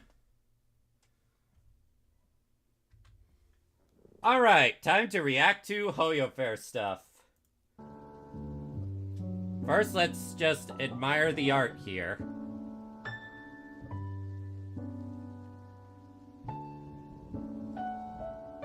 Captain Fei Xiao looking very, very dashing. I would go crazy for that Robin skin if I had her. That Tinyun witch skin, enchanting, and I can just feel Lane drooling for adventurine. Okay.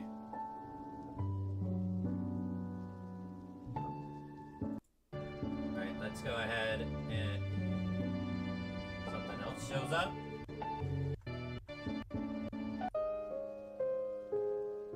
What are we looking at here?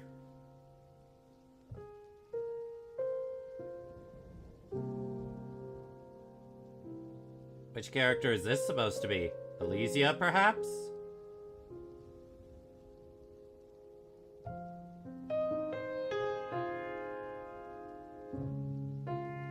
No, that is a young Fei Xiao, I think.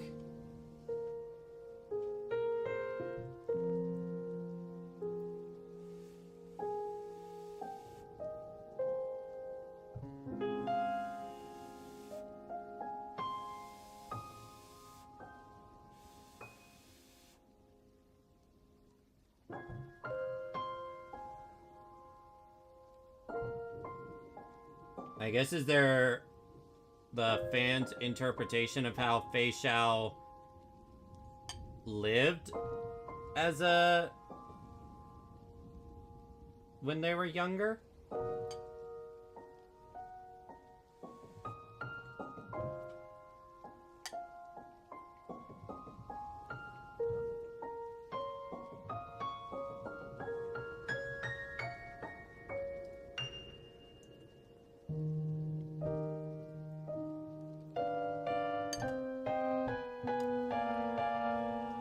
The music's really pretty, too. How many people here have even seen any HoYoFair stuff before?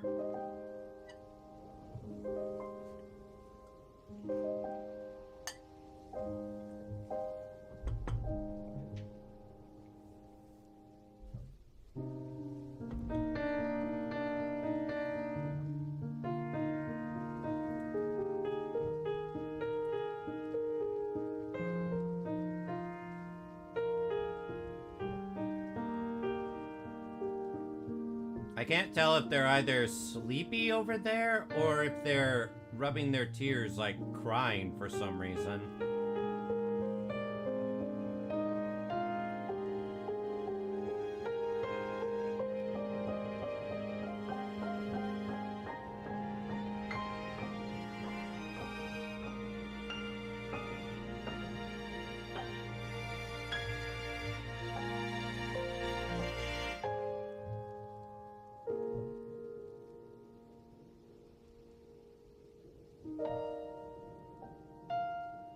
I mean, hey, if I end up enjoying this, I'll react to more HoYoFair stuff in the future.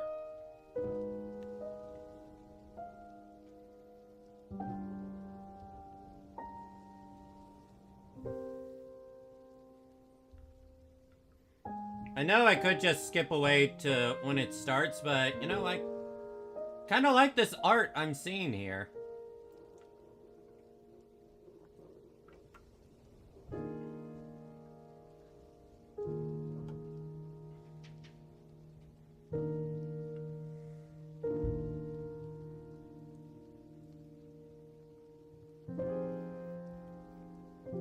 I wonder if that's implying Fei Xiao made it into the lighthouse there.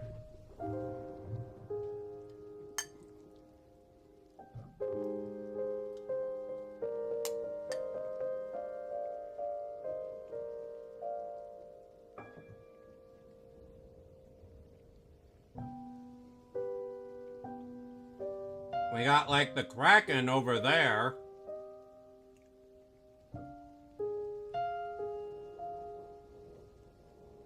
Oh, I almost didn't see Fei Xiao down there.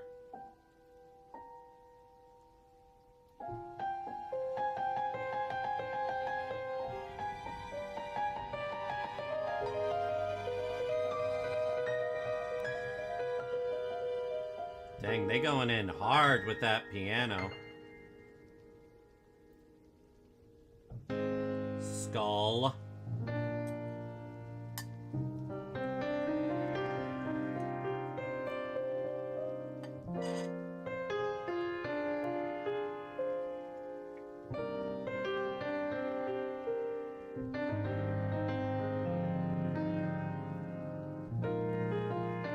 Alright, we're about to start.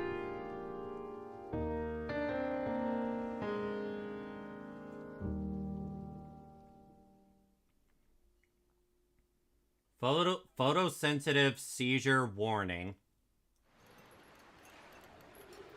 Oh, that's cute! They made their own little loading screen.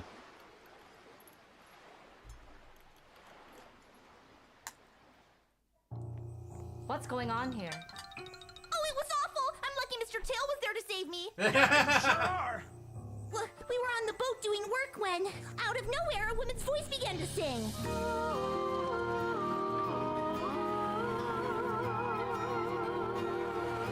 Oh, it was the most alluring sound. Tail, do you hear that? Yeah, it sounds awful.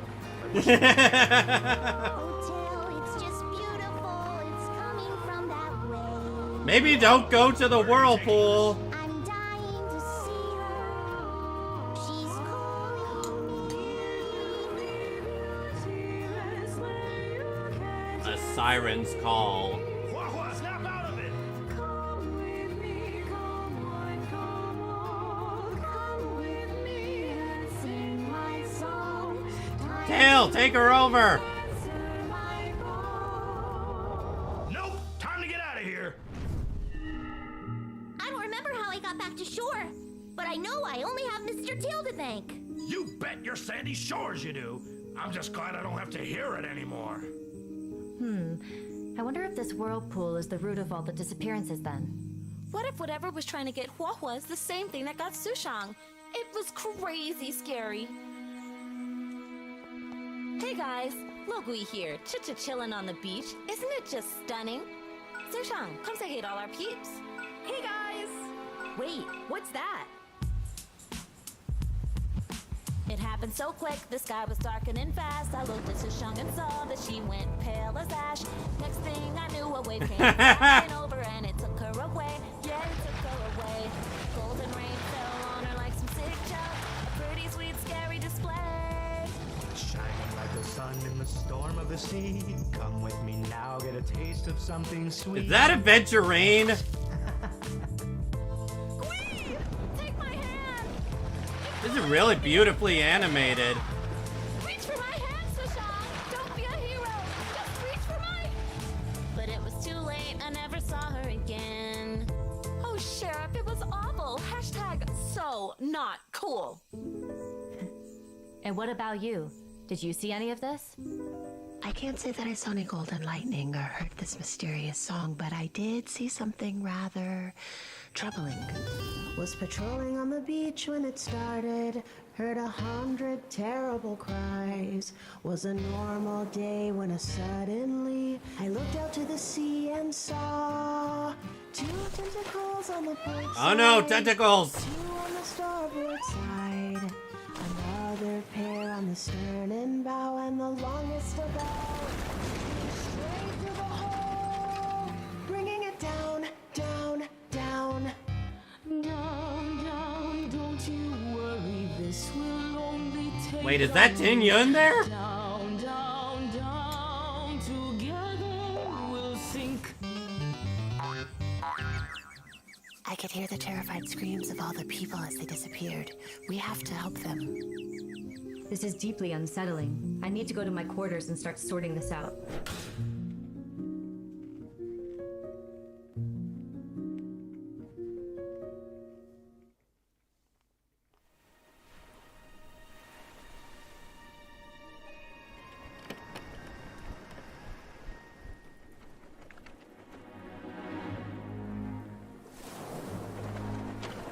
He needs a new telescope.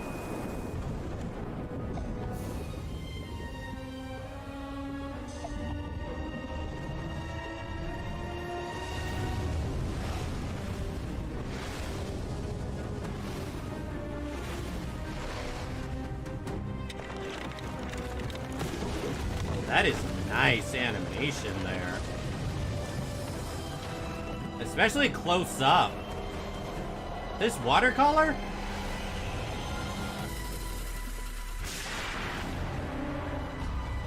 What the frick?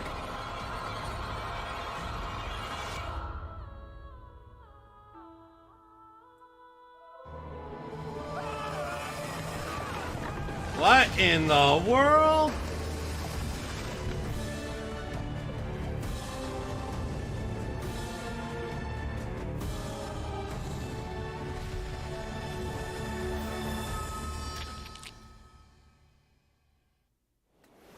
Damn!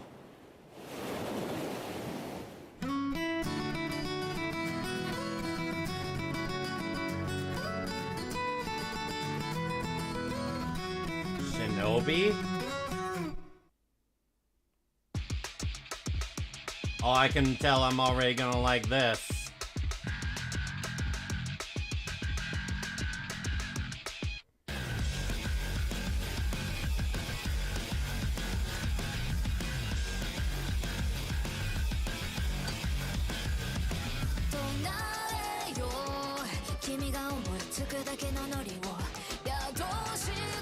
Oh, Lane's gonna love this!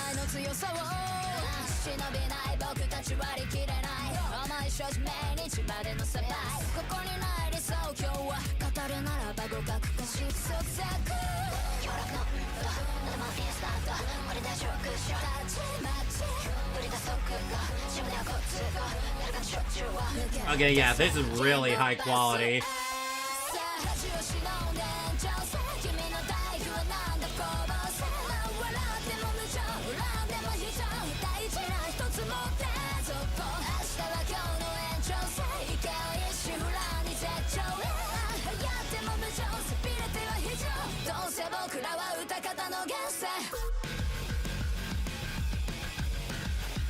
I'm not gonna lie, that was pretty sick.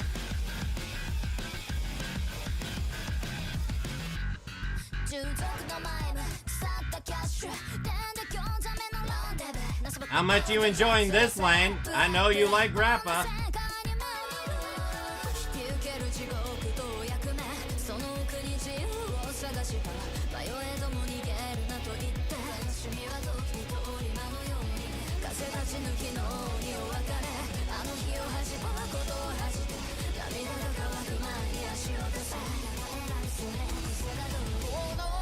Oh yeah, you're right. They did adapt the PSG art style for this.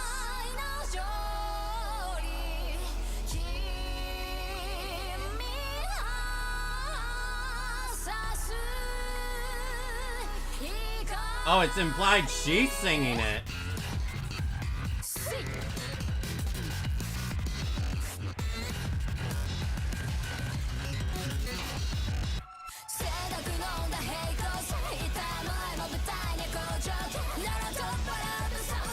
Oh, that looks so cool!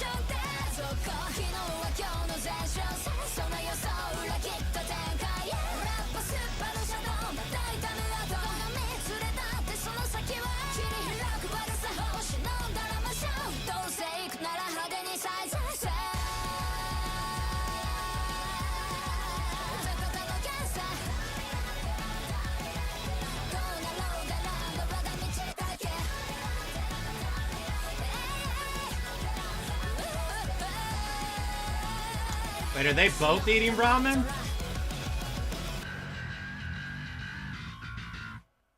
That was pretty sick, not gonna lie. That was pretty cool. Okay, so what's the next one? It's in Japanese, so I got no clue.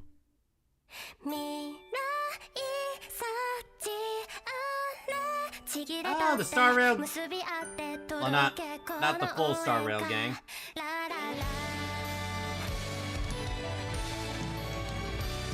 A lot of music here.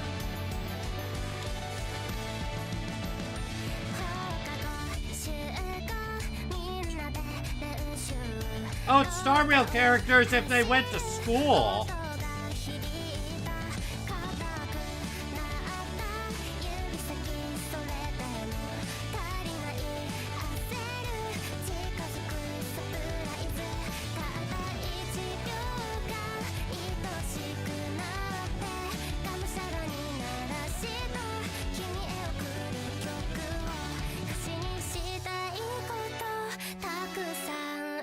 Aw, that's adorable.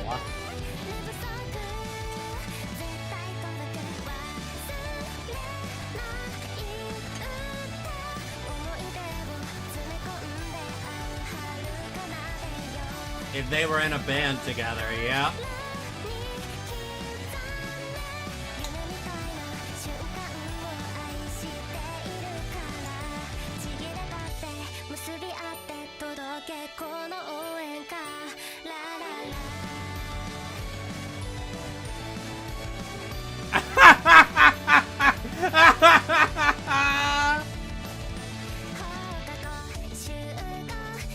Oh, that was hilarious.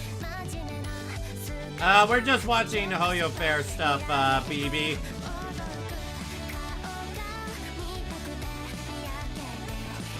None of this stuff is canon. It's just fan animation stuff. The theme of this one seems to be if Honkai Star Rail characters were in a high school band.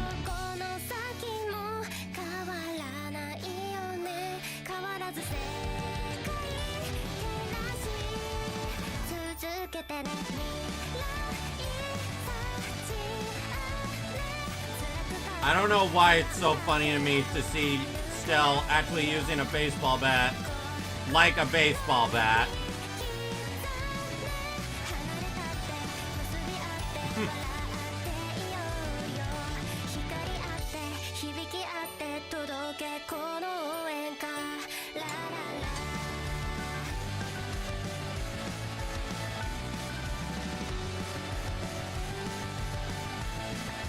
Wait, are Kafka and Blade implied to be parents?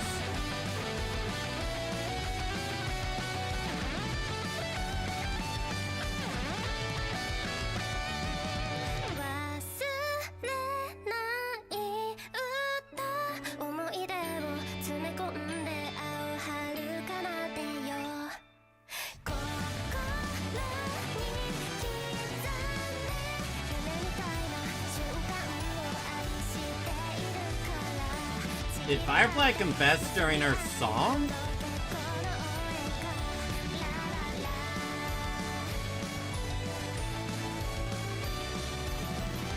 Maybe I should put subtitles on.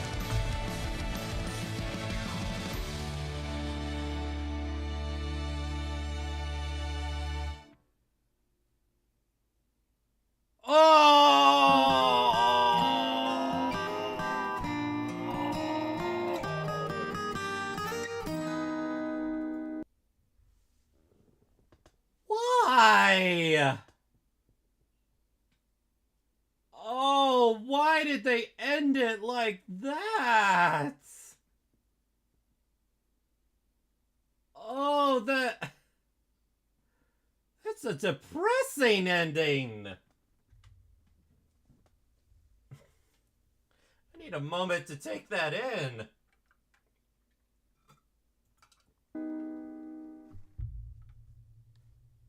I don't know how, I don't know when. La, da, da, da, dee, da, dee, da. I was hoping to meet you, but you're running late. I just wanted to treat you to a meal alright. Wonder what kind of memories did you create since I brought you here. Okay, this animation is adorable. Mother of the year. Did you already forget my voice? I wait until the day of fate. Did you ever regret your choices? Did you realize your fate? I don't know how, I don't know when, but something sparkled in a garbage can. My freaking god! It happened then. Why?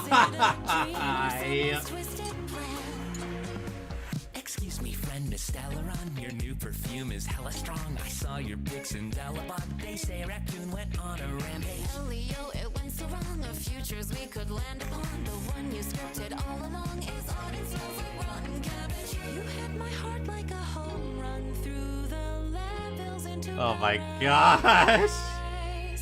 your lips my guardian dome. Your purple agent is my sweet demise. I don't know how, I don't know when, but something Why is this actually catchy though? HP is down 15%, but I can't keep my hands off you again. I'm a little rush. Yeah, the song is actually really good.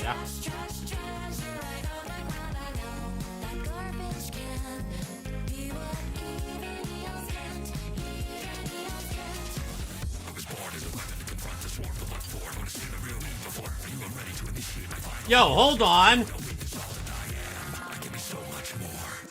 I don't know why, but I admit something dragged me to a manhole lid. It's dimly lit. It smells like joy, just like a bin, but look within and boy, you open up your whole new realm where you make me feel so small again, even smaller. Stell, what is wrong with you? You are everything I'm not, everything I'm not. You are everything I'm not, everything I'm not. Kaka is just immensely disappointed mother. And eventually he passed out.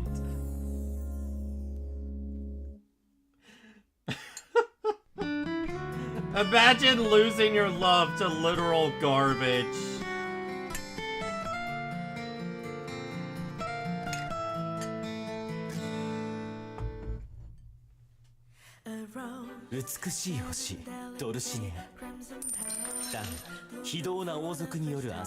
Yo, what is this? そして自由を奪われたため決めました。このドルシネアに Oh, Argenti. 自由と名の美を広めましょう。そして美しいあなたにさらなる準備を。そうして準備の騎士アルジェンティは人々に準備を解き、自由と平等の目をまいた。 Your waifu is literal trash. 人々は立ち上がり、ついには残虐な王族を倒し、自由を獲得したのである。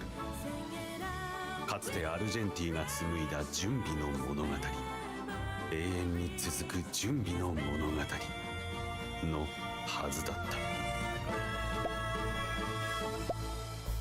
準備の元輝きしドルシネア。ああ、いつぶりでしょう。楽しみです。 I swear I've heard that voice before.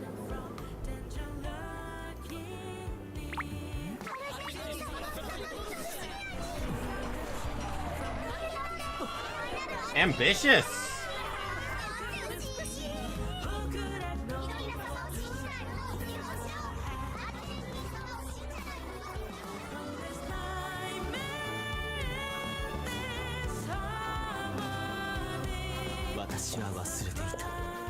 自由と絶対なる美と時に人を惑わすものだとイドリラ様。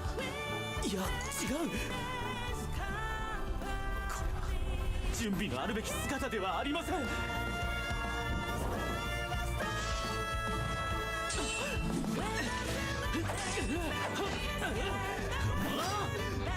Yo, this animation fire though.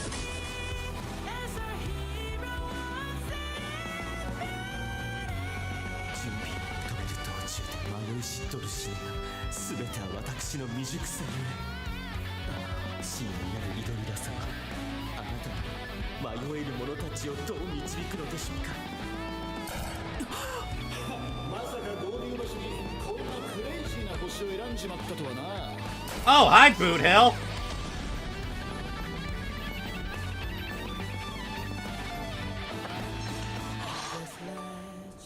ああ、太陽が昇り闇を消し去る。ラブリーな騎士さんよ。こんなところで寝てていいのかよ。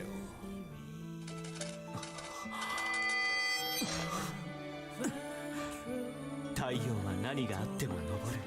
夜の闇を、人類の迷いを消すために。そうですね。当たり前のことをどうやら忘れかけていたようです。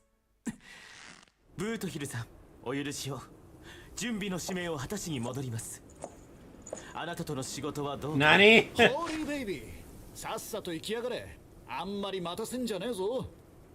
ありがとう。準備はいついかなる時も銀河のすべての美しさを最後まで守り抜く。皆様に準備の加護を。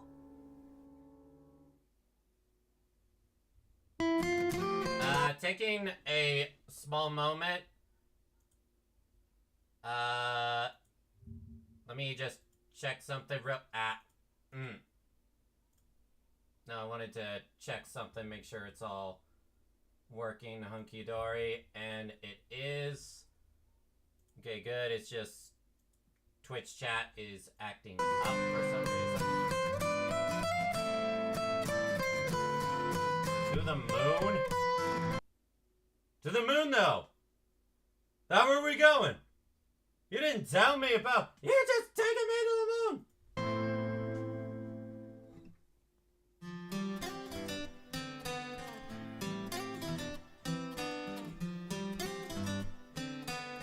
Twitch chat, you guys working? Are you showing up for me?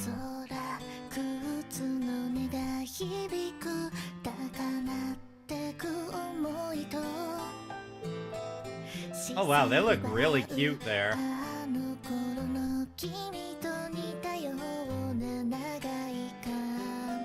Sparkle?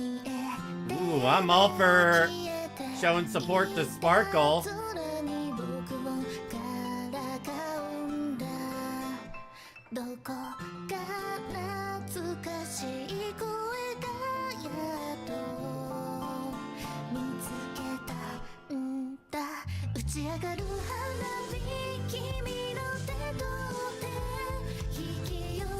Okay, I like this. I like this a lot.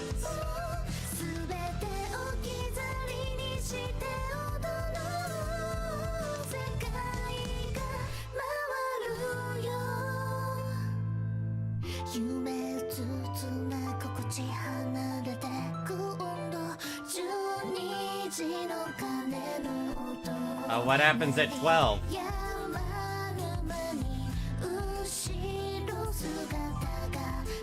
Sparkle be a tease.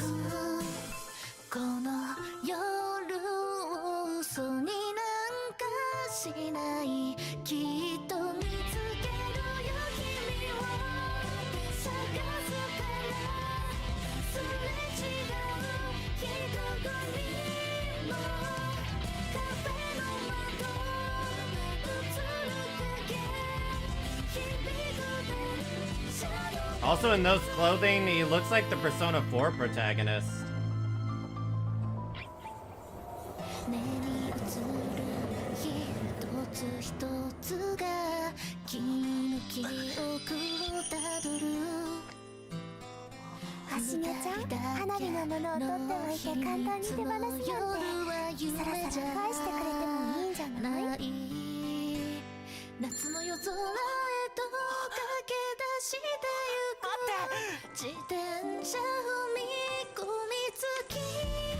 Oh, she is playing the tease game.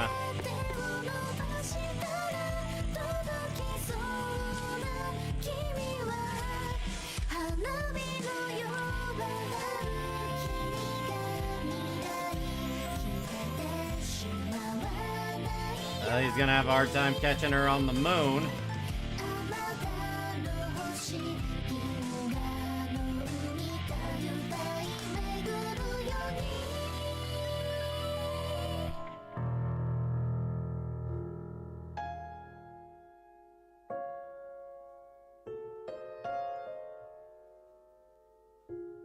What? Did he never go up to her, or?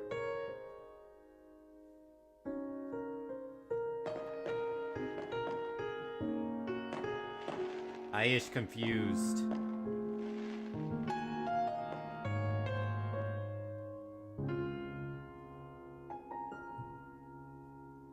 Sparkle! Hanabi tayo!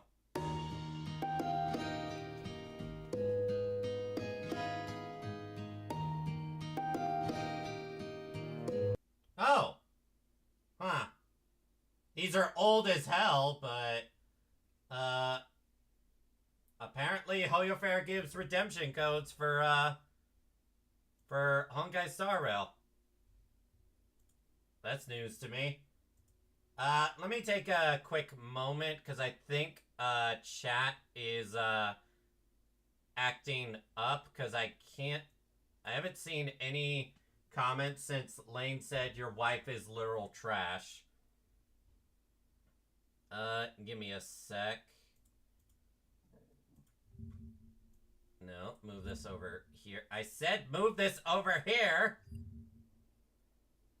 Okay. It should be working. Alright, yeah, now I think it's working again. I can't tell. Give me a quick sec.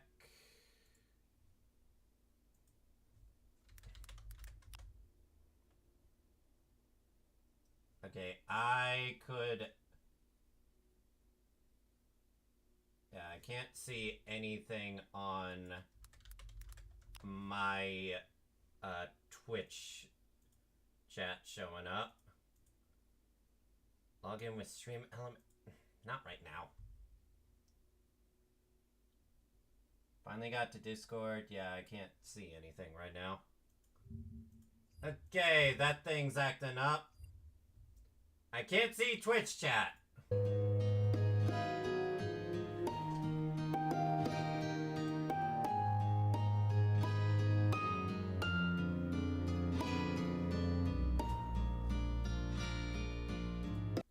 Let me also check something else as well. I don't know why YouTube's chat, not YouTube's chat, yeah. Yeah, that seems to be working well. Alright, back to it. YouTube chat, type something real quick so I can see if it shows up on my end, on OBS.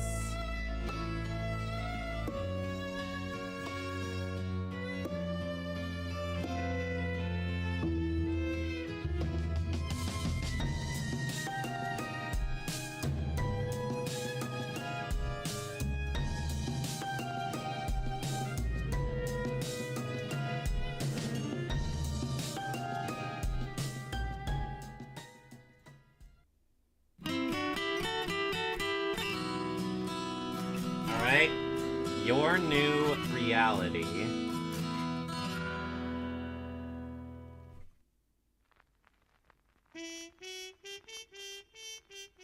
Oh, this is different.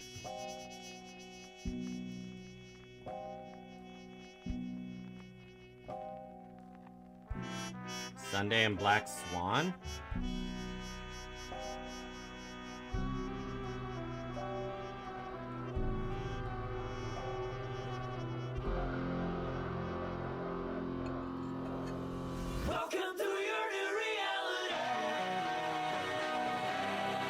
Well, that went different.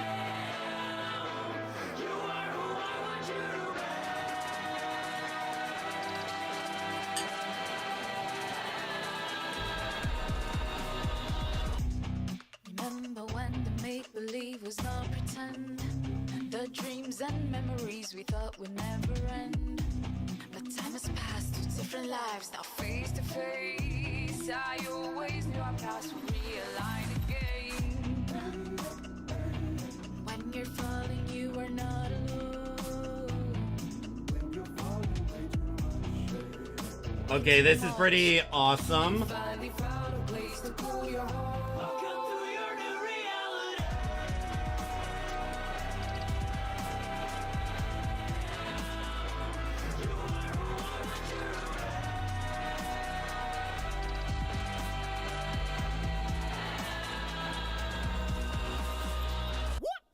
tell if I'm sleeping. I'm so used to daydreaming. Black Swan versus Sunday? Feels like I'm on a mission. Time to make a decision. Lose my mind, let it fade away. Oh, get lost in the vision. All aboard the train to fall before. Damn, to say this is creative is an understatement. Crazy is to say to go down that road. Against the odds, it's never bothered me enough to think outside the box. Unorthodox, we cross the line. I'm down to ride, and now we reach the final stop.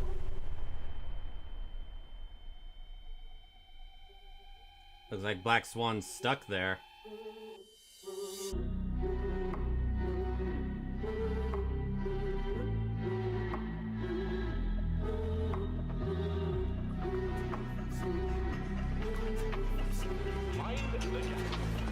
Welcome to your new reality.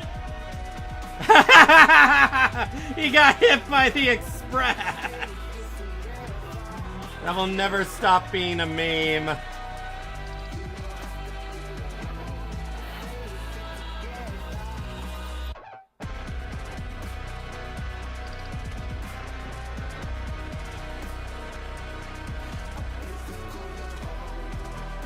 Oh my gosh, why is this going so hard? Now we're hand to hand?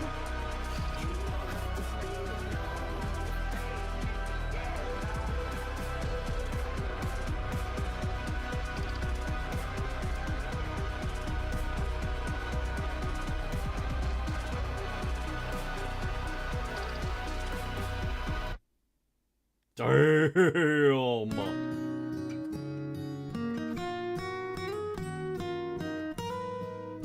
Rota Fortune. Androids are now matching, maybe even surpassing human intelligence. But scientists assure us there's absolutely nothing to worry about. Oh, that person dead.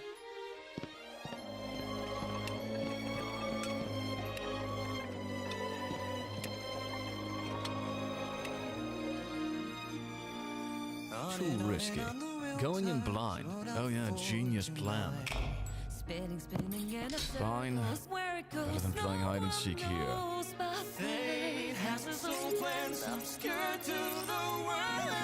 It's like they're Terminators.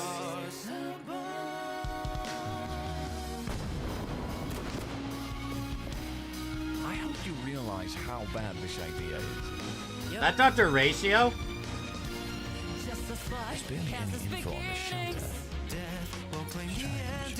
Move on. Let me see. Here. We need to go down. How did you get it? I'm just smart. Over the West Coast mountains, humanity climbs down in the seven seas to the We're here. I don't like it here. Creepy.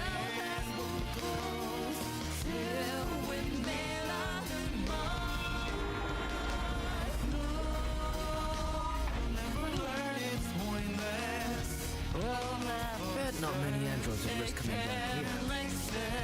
You aren't wrong. Androids are smart. They don't rush to risky fights.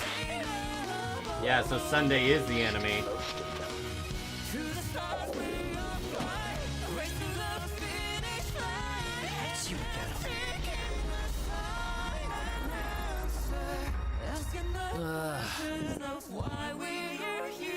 That was a close one.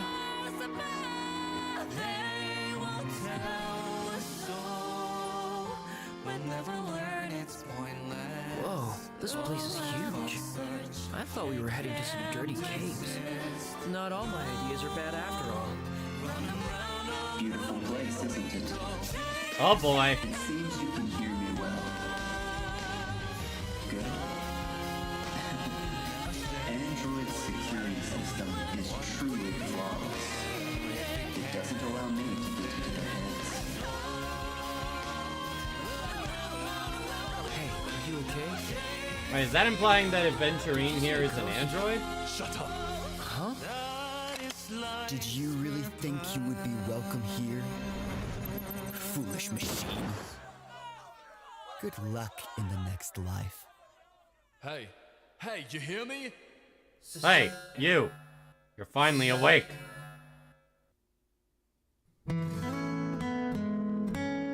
Ah, Adventurine just died, I guess.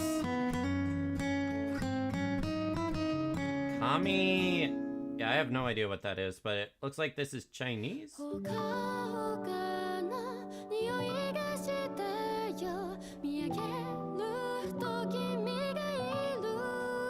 Aw, this is cute.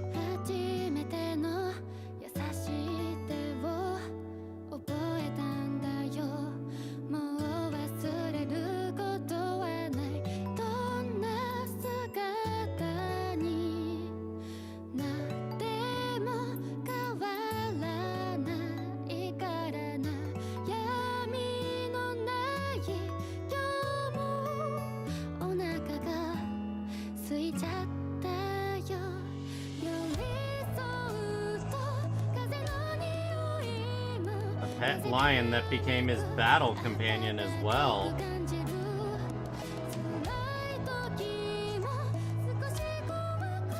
Ah, this is very wholesome.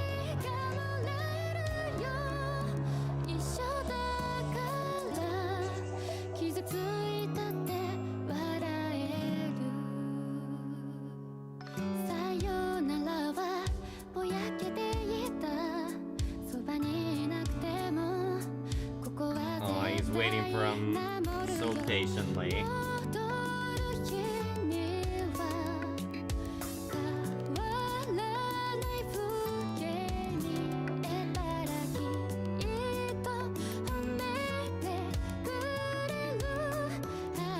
It's like, oh, it's not the general.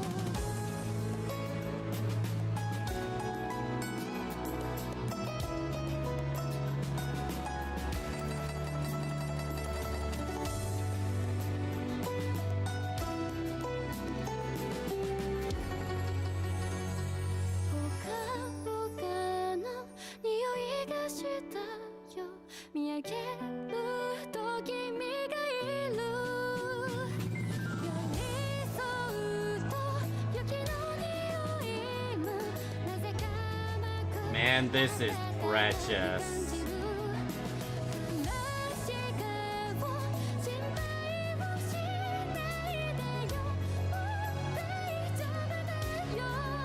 Aww.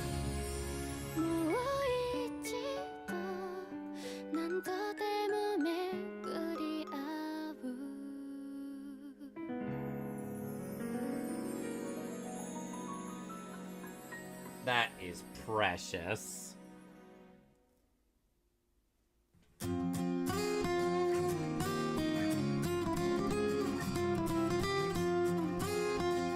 Not exactly sure what that says.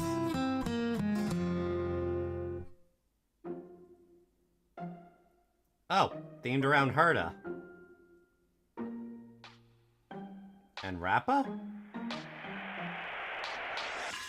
Rings of saints, bishops, queens, kings, and snakes. Both my world ever subtle in its cruel mistakes. Twirl me round, sparkling eyes. Oh, Herta. Alice in Wonderland. Interesting.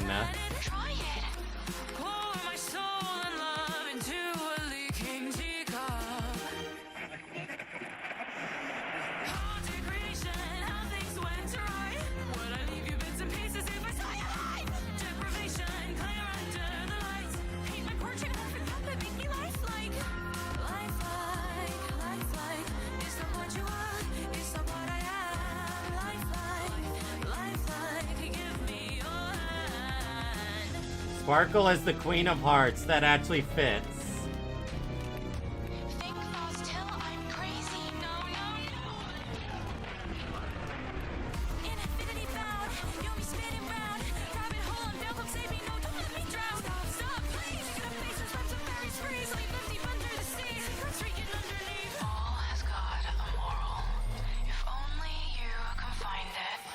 Yeah, this is beautifully animated. Why bother to disguise it? Can't stop, think like a god. God, simulating life till my heart rate drops.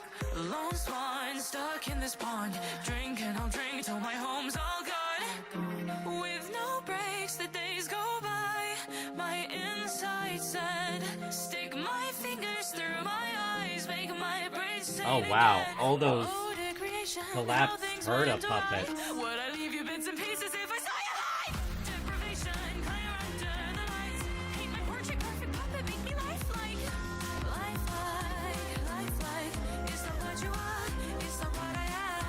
Lifelike, lifelike. Give me your hand. Oh, Sparkle versus Herta.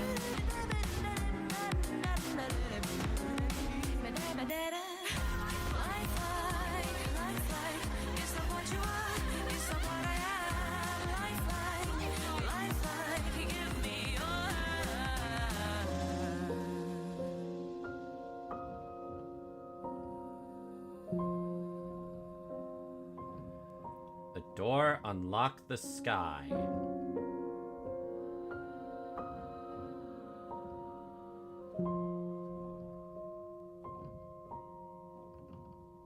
And then she became the real Herta. I might end up listening to that song a few times. Okay, I'm definitely gonna need the subtitles on for this one.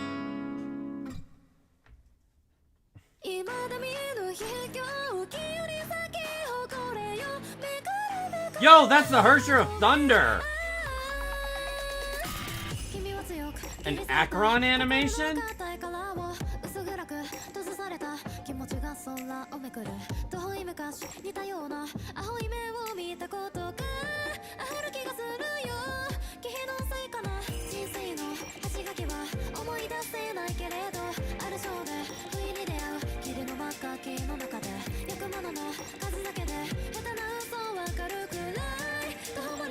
She really likes that cat.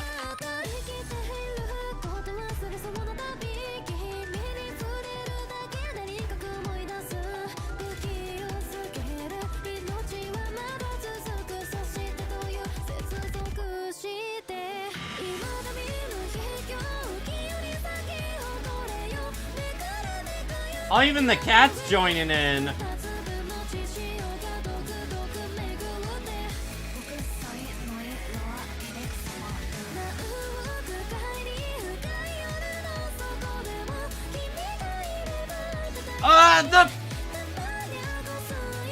Is she supposed to be like Kiana, but she's a cat?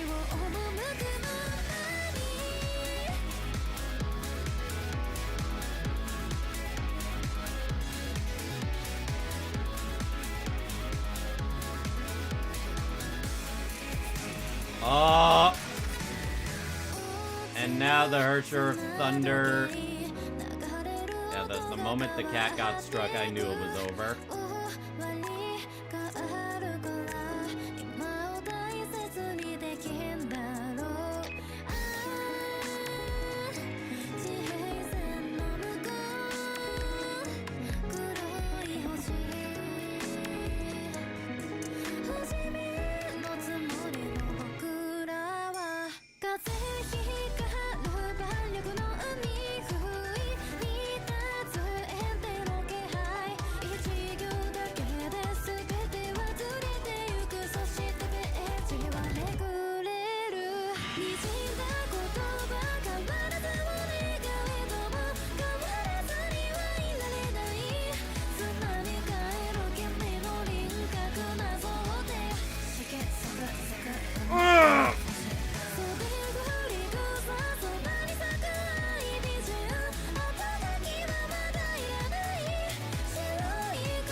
That hit in the feels quite a bit.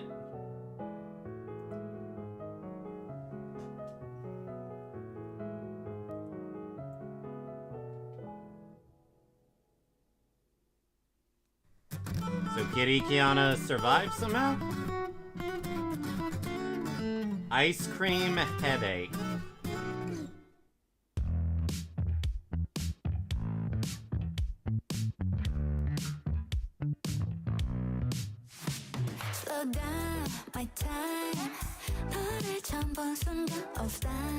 For the record, if I'm not responding to YouTube chat, it's because it's either not working or I don't know. If you've been trying to get me to respond, try posting on Twitch, see if I see that. Because I haven't seen any update on YouTube since Lane said your waifu is trash. Oh my gosh, Sparkle looks gorgeous like that. Black Swan looking fine. Kai is looking pretty fine as well.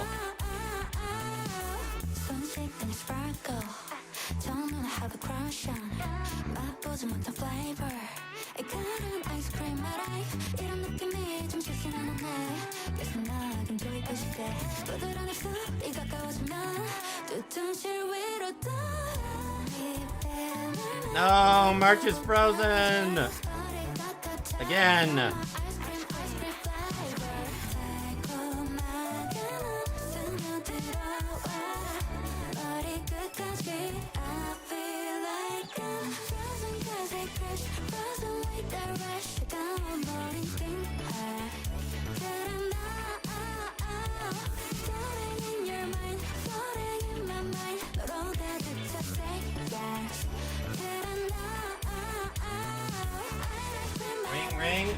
Lane, have you been trying to...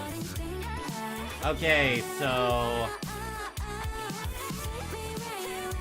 Lane, has anyone else tried to say anything on YouTube chat?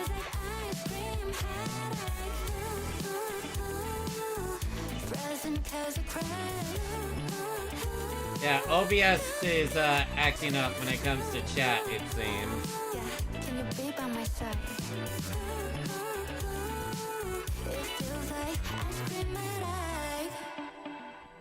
I got you, babe. So were you able to type in YouTube chat at all, Lane?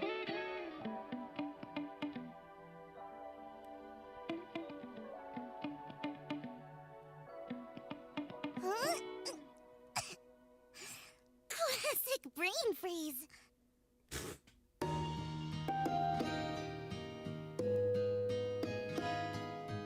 I can type, but you just never saw it. Feel free to copy and paste what you said before.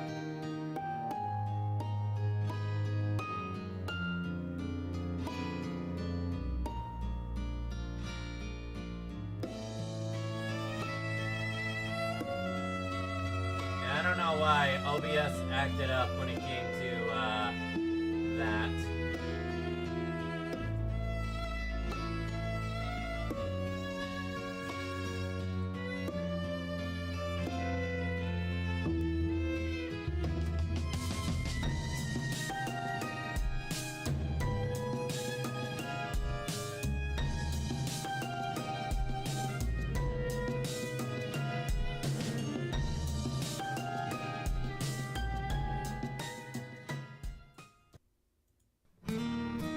Unfortunately, I guess I can't see YouTube chat at all.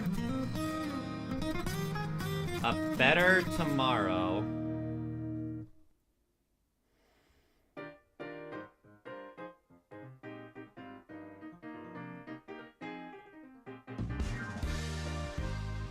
Oh, this one involves Topaz, it seems, so Lane will like this one. When life is rough, sometimes all you need's a helping hand from a giant company that can change the weather and move land.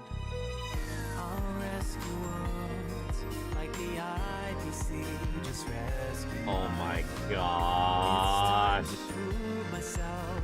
Now is my moment to shine. Oh, she's dreaming. The bosses see these planets in some trouble. An asteroid nearby has gone astray. Well, then it's time for us to get there on the double, so we can do what we do best, snatch the danger away. Let's make the world a better place. I'll be the one to save them all.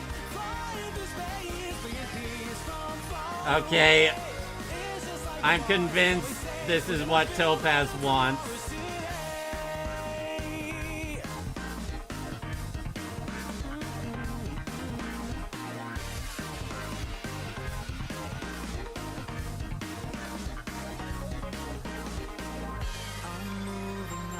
Yeah, it's propaganda, but it's catchy propaganda. Some people don't wanna help, but clearly we're misunderstood. And now the bosses say this planet's sun is faded. They also say it's rich in gasoline. Well, to be honest, I don't see how that's related. But I won't let these people freeze while I'm on the scene. Let's make the world a better place. I'll be the one to save them all. Flying through space, bringing peace from far away. It's just like the bosses always say. Oh my gosh, none Topaz, I love it.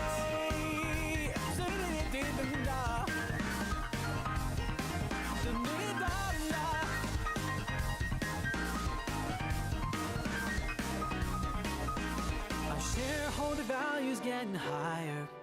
So what's this sinking feeling in my chest? We even took all of another planet's tires. I wonder what it's for. Hey, why is it so dark? Was this Child one labor of our program? expectations? Oh. A giant drill that's aimed right at the sun.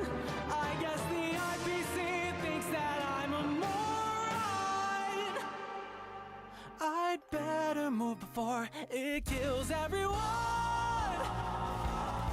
Let's make the world a better Oh my fuck.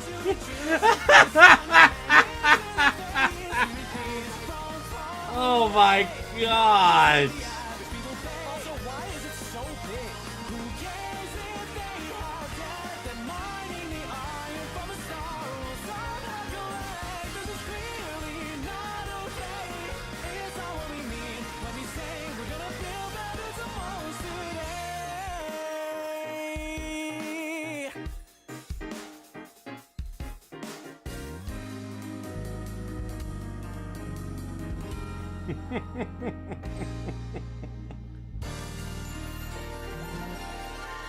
Fin. Although my body's covering the fin. I'm not gonna lie. I like to consider that canon.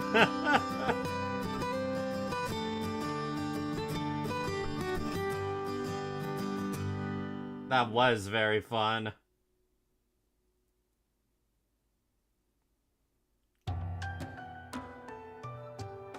Oh, hi, Jing Liu.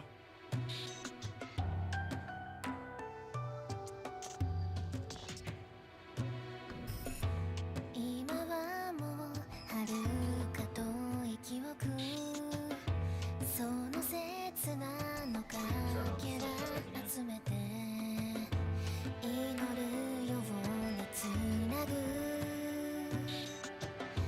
確かな想いつなぐ夢かうつつかただ消えないこの身の定めと願い抱きしめて憎しみをまとい直したい巡り合うそのために許されぬ罪の痛みを剣に乗せて我は行こう絶望 Wait, who is that?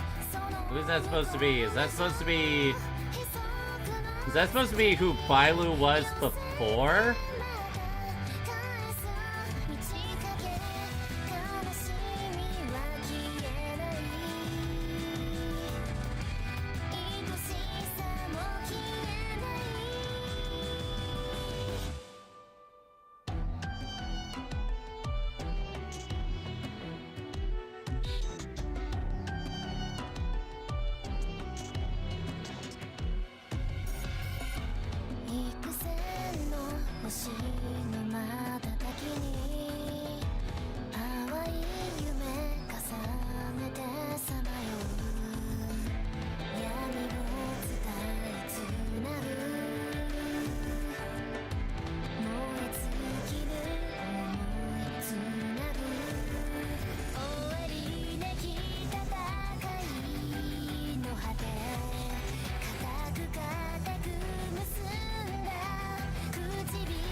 I've come to save you, princess. Except it's not done.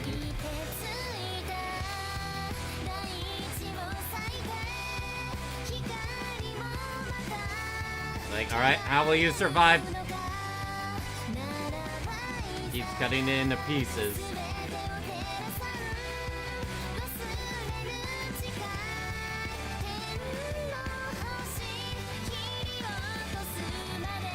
Oh, her signature attack.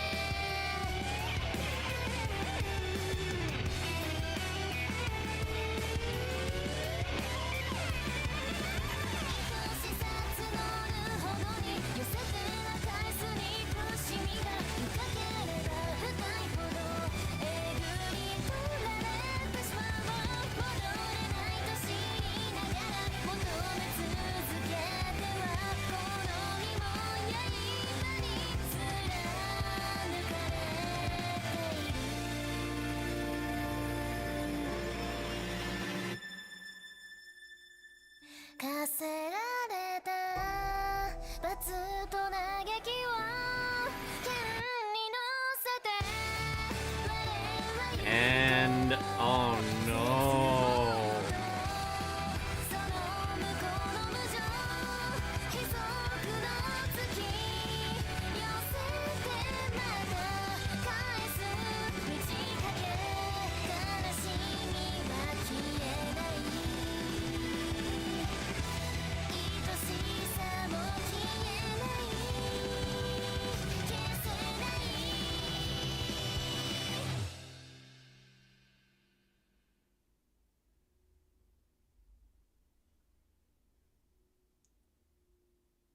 Damn.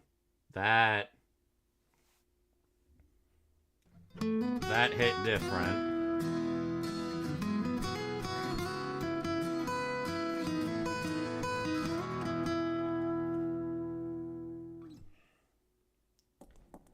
Millennium Idol. Yeah, I thought it had something to do with Robin. This 3D animation is really fucking good.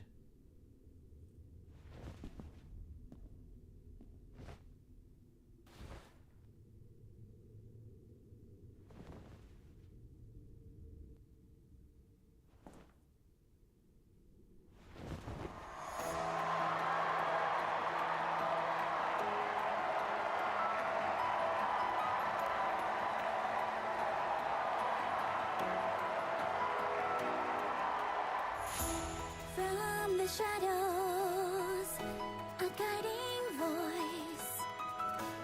From the darkness, stars are born. Far beyond the heavens, searching for my way, straining through darkness to see. Break off those old chains, daring a first step. Fingertips trembling, outstretched before me, tracing the way, feeling a warm breeze. I'll break free, I'll stand firm for my dream. In another story, in another life, I could be free. I could soar to greater heights, past the shadows hold, pave our way with diamonds of light. I'll take you anywhere with you. I don't care, we'll overcome this fate. Come take my hand. Do you dare to dream? Do you dare to believe?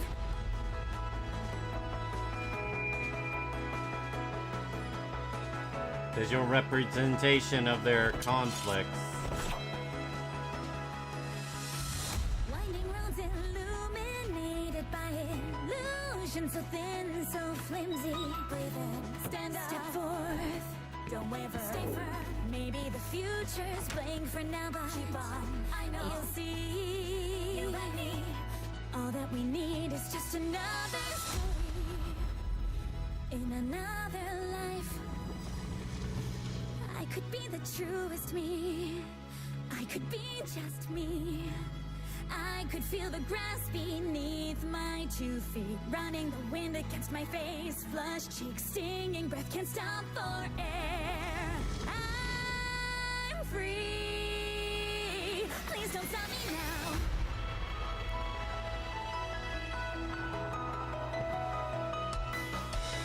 I know I'll stay firm against the strongest tides. I know I'll shine on through the darkest depths of the night. Stormy weather makes way for rainbows we see. Taking flight toward the highest freedoms with me. Soaring freely around and around and around. Be able to shine bright up. Good reach, even I'm trying to figure out what the overall story is, other than just showing what it's like for them in other lives.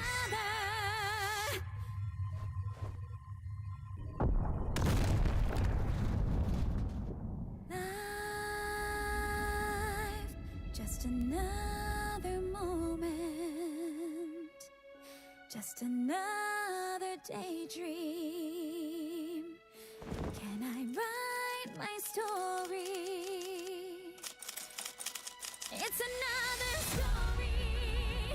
It's another life. I can write my story. I can live my life. Could be. Yeah, I guess it's just showing a bunch of what if in various ways.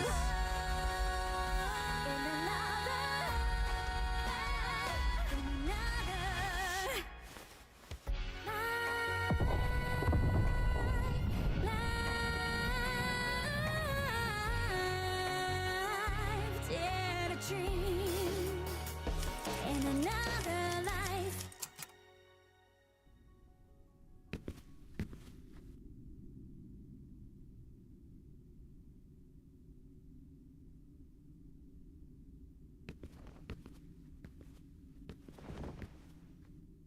Aww.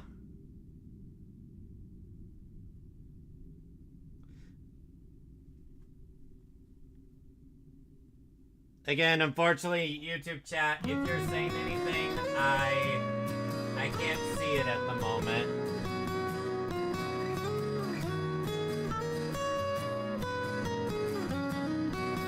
Up next is Stargazer.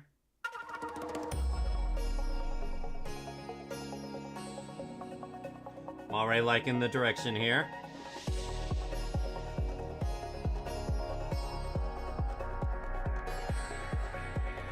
Oh, Lingsha. 随分遠くへ来たあの日見た光はどこに消えた心根が揺らいで夜の深みに溺れた暗闇に召した眼差しで見つめて Beishao drinking. 「心に住む互角色の声が微笑むようにささやく」 The Borisons. 確かない命の証聞いたる日ただ歩んでゆく覚えた後悔はいつか輝く I love how she has the angry cat face.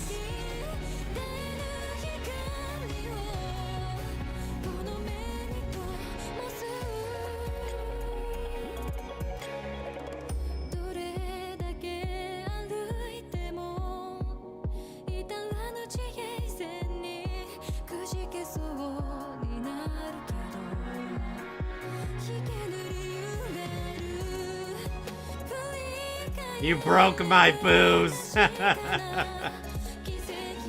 あるようにこの先もまだ続いていく陰る日もあるけど光は差すからどこまでも行けるだろう Also, yeah, young Fei Xiao. 夢られた願いが揺れる幻を見せて瞬くように夜を飾るまとうとの想いは交わした Ah, that smile.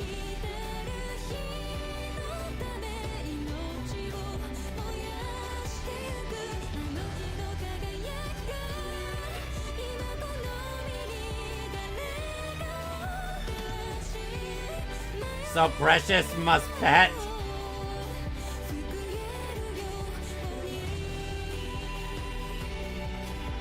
Go, my children.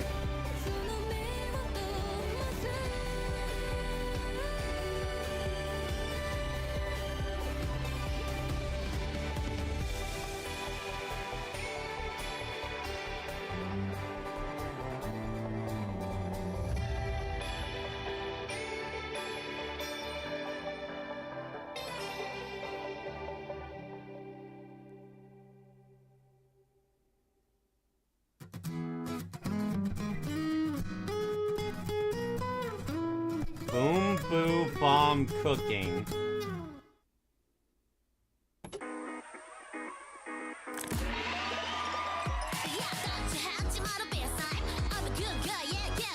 Oh, this is gonna be good.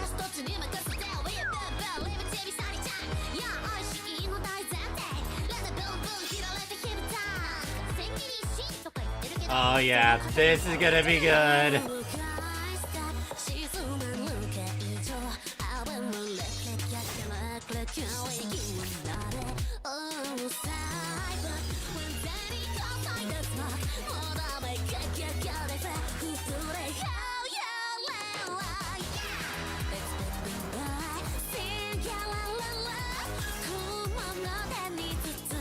This animation is so pretty and cute.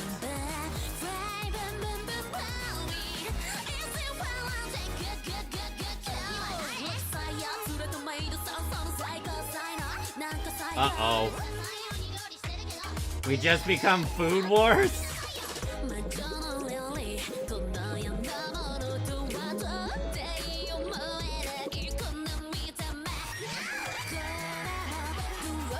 This thing edible? Nope.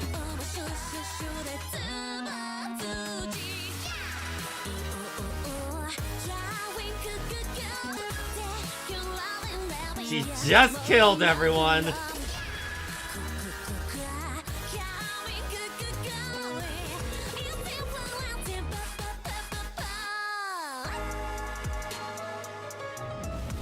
Now Jiao Cho gets his turn.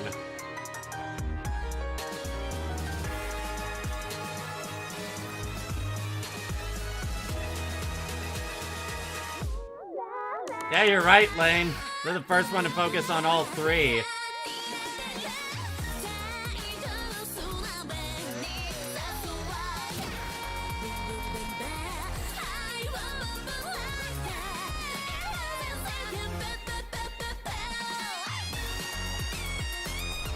No! Where they became the food!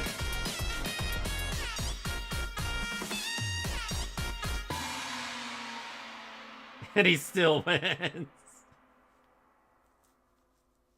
Since we're already here, why don't we have a meal before we leave?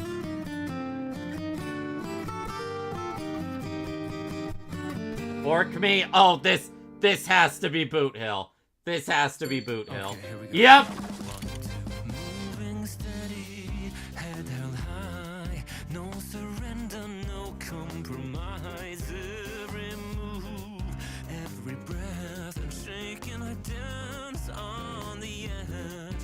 Ooh, I love the wild art style. I see the prize clearly in my mind, always ahead, watch them fall behind. I'm truly one of a kind. I'm claiming my place. It's long. Double bird! There's only one way to just reason by everyone can see life is a game and this game's made for me. I see that weave. I'm unbending, I'm digging deep in my mind. Pass it down, stage my comeback up and out. There's a change coming about. I see the prize clearly in my mind, always ahead, watch them fall behind. I'm surely one of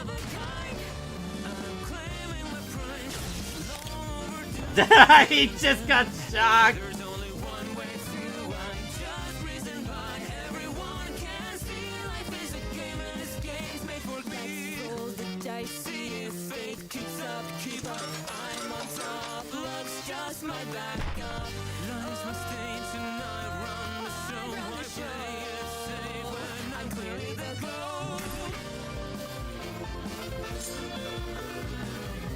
Gotta love Boot Hill.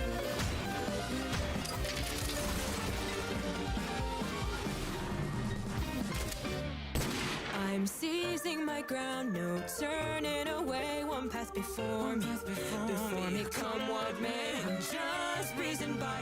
Everyone can see this is my destiny. No room for fear, only one way ahead of where others have fled. I'm just breezing by. Everyone can see. This Reaper has his number.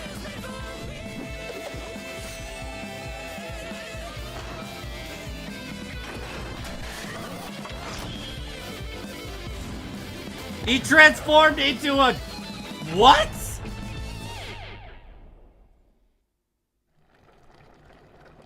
Well, that spicy cupcake's got some serious ass. Ugh, fork me.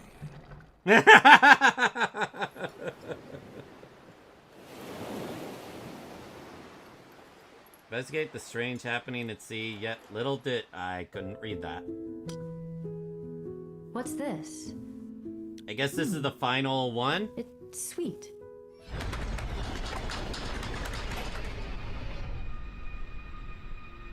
Who are you? Where did you take all those missing people? What did you do to them?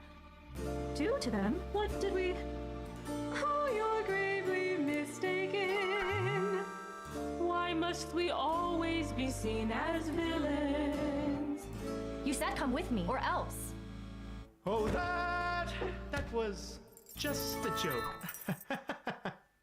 They're fine, can we all just relax? We'd simply like to have them for a feast. You intend to eat them? We wanted to invite them to our celebration. For the seas that they feast, for the seas that they feast. Let us clarify. I only want to welcome them with song and dance, of course. To kill them with kindness, well, and offer treats galore. I may be strong, but I meant them no harm. I only want to guide them to the glorious, glorious, glorious, glorious, glorious. This is really sung well. The season is here and we want to be near.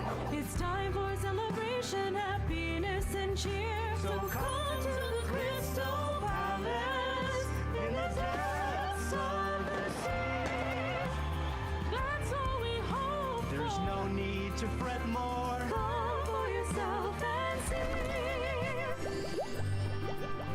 Oh, probably less dangerous than Kiara's Sea Palace. This is amazing. An entire palace beneath the sea. Sushang, you're safe, and everyone looks so happy. We thought you were in danger.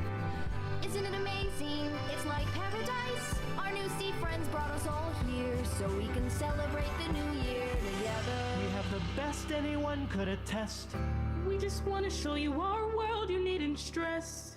Sing along with us if you please. It's time for celebration. The old year is ending, the new one's beginning. So join and join. Yeah, this is awesome. Under the sea in the palace, give me for the glorious, glorious, glorious, glorious, glorious season day feast.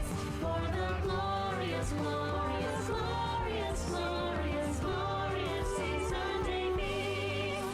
I guess this is all right. Stay tuned for more. Catch you guys later. Peace.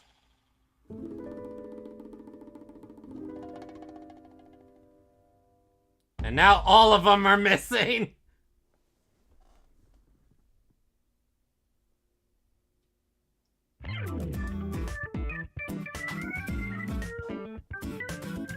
I guess there's still a little bit more art to show. Star Rail HoYoFair music selection. Oh, cool! They get their own, like, thing. Lucky draw.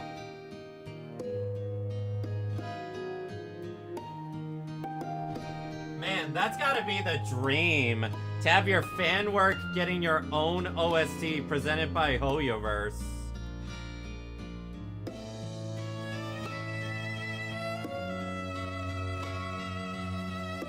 Imagine if I had gotten that Fu Xuan figure. That would have been nice. That would have been nice.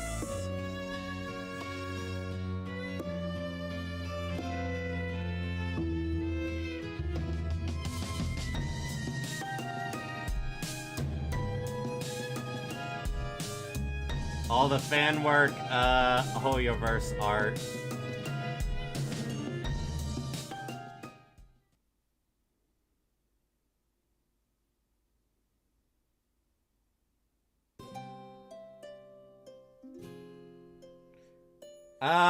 So what did we think of this? I thought it was pretty awesome. May have to check out more of these. Why was the trash can song so good? Second-hand camera and awful books, two awkward smiles and knowing looks. I think the Rappa animation to the moon because I'm a Sparkle fan. Your Reality was also really damn good. Seeing Black Swan versus Sunday.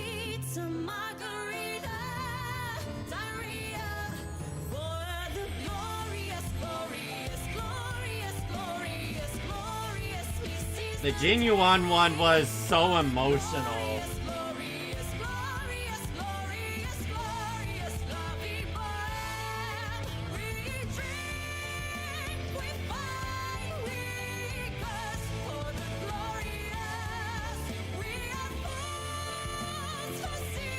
A Better Tomorrow was fantastic. Because it gave us none Topaz.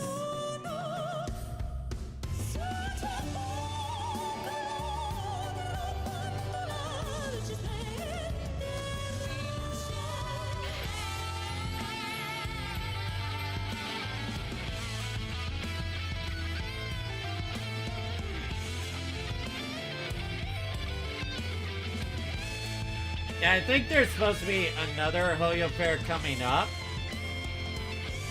So I'll definitely want to check that out.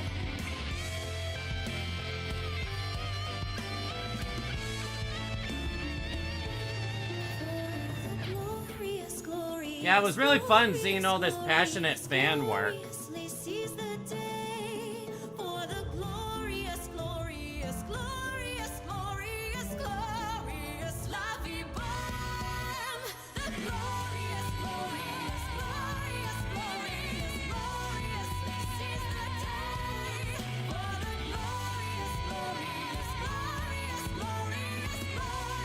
Original ending song, Glorious.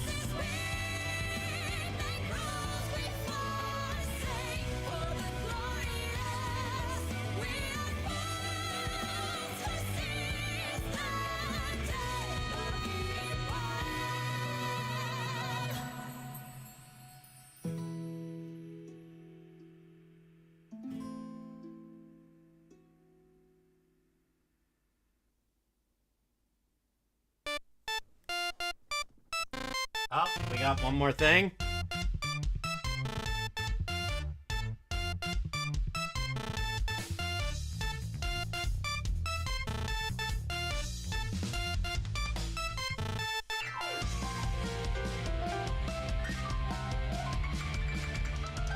I'm liking what I see here.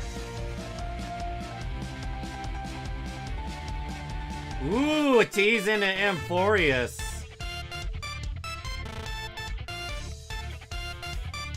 And in this one... Yeah.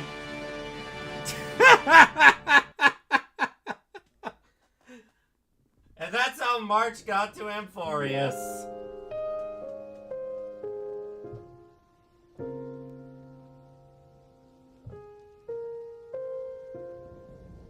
Thanks for watching.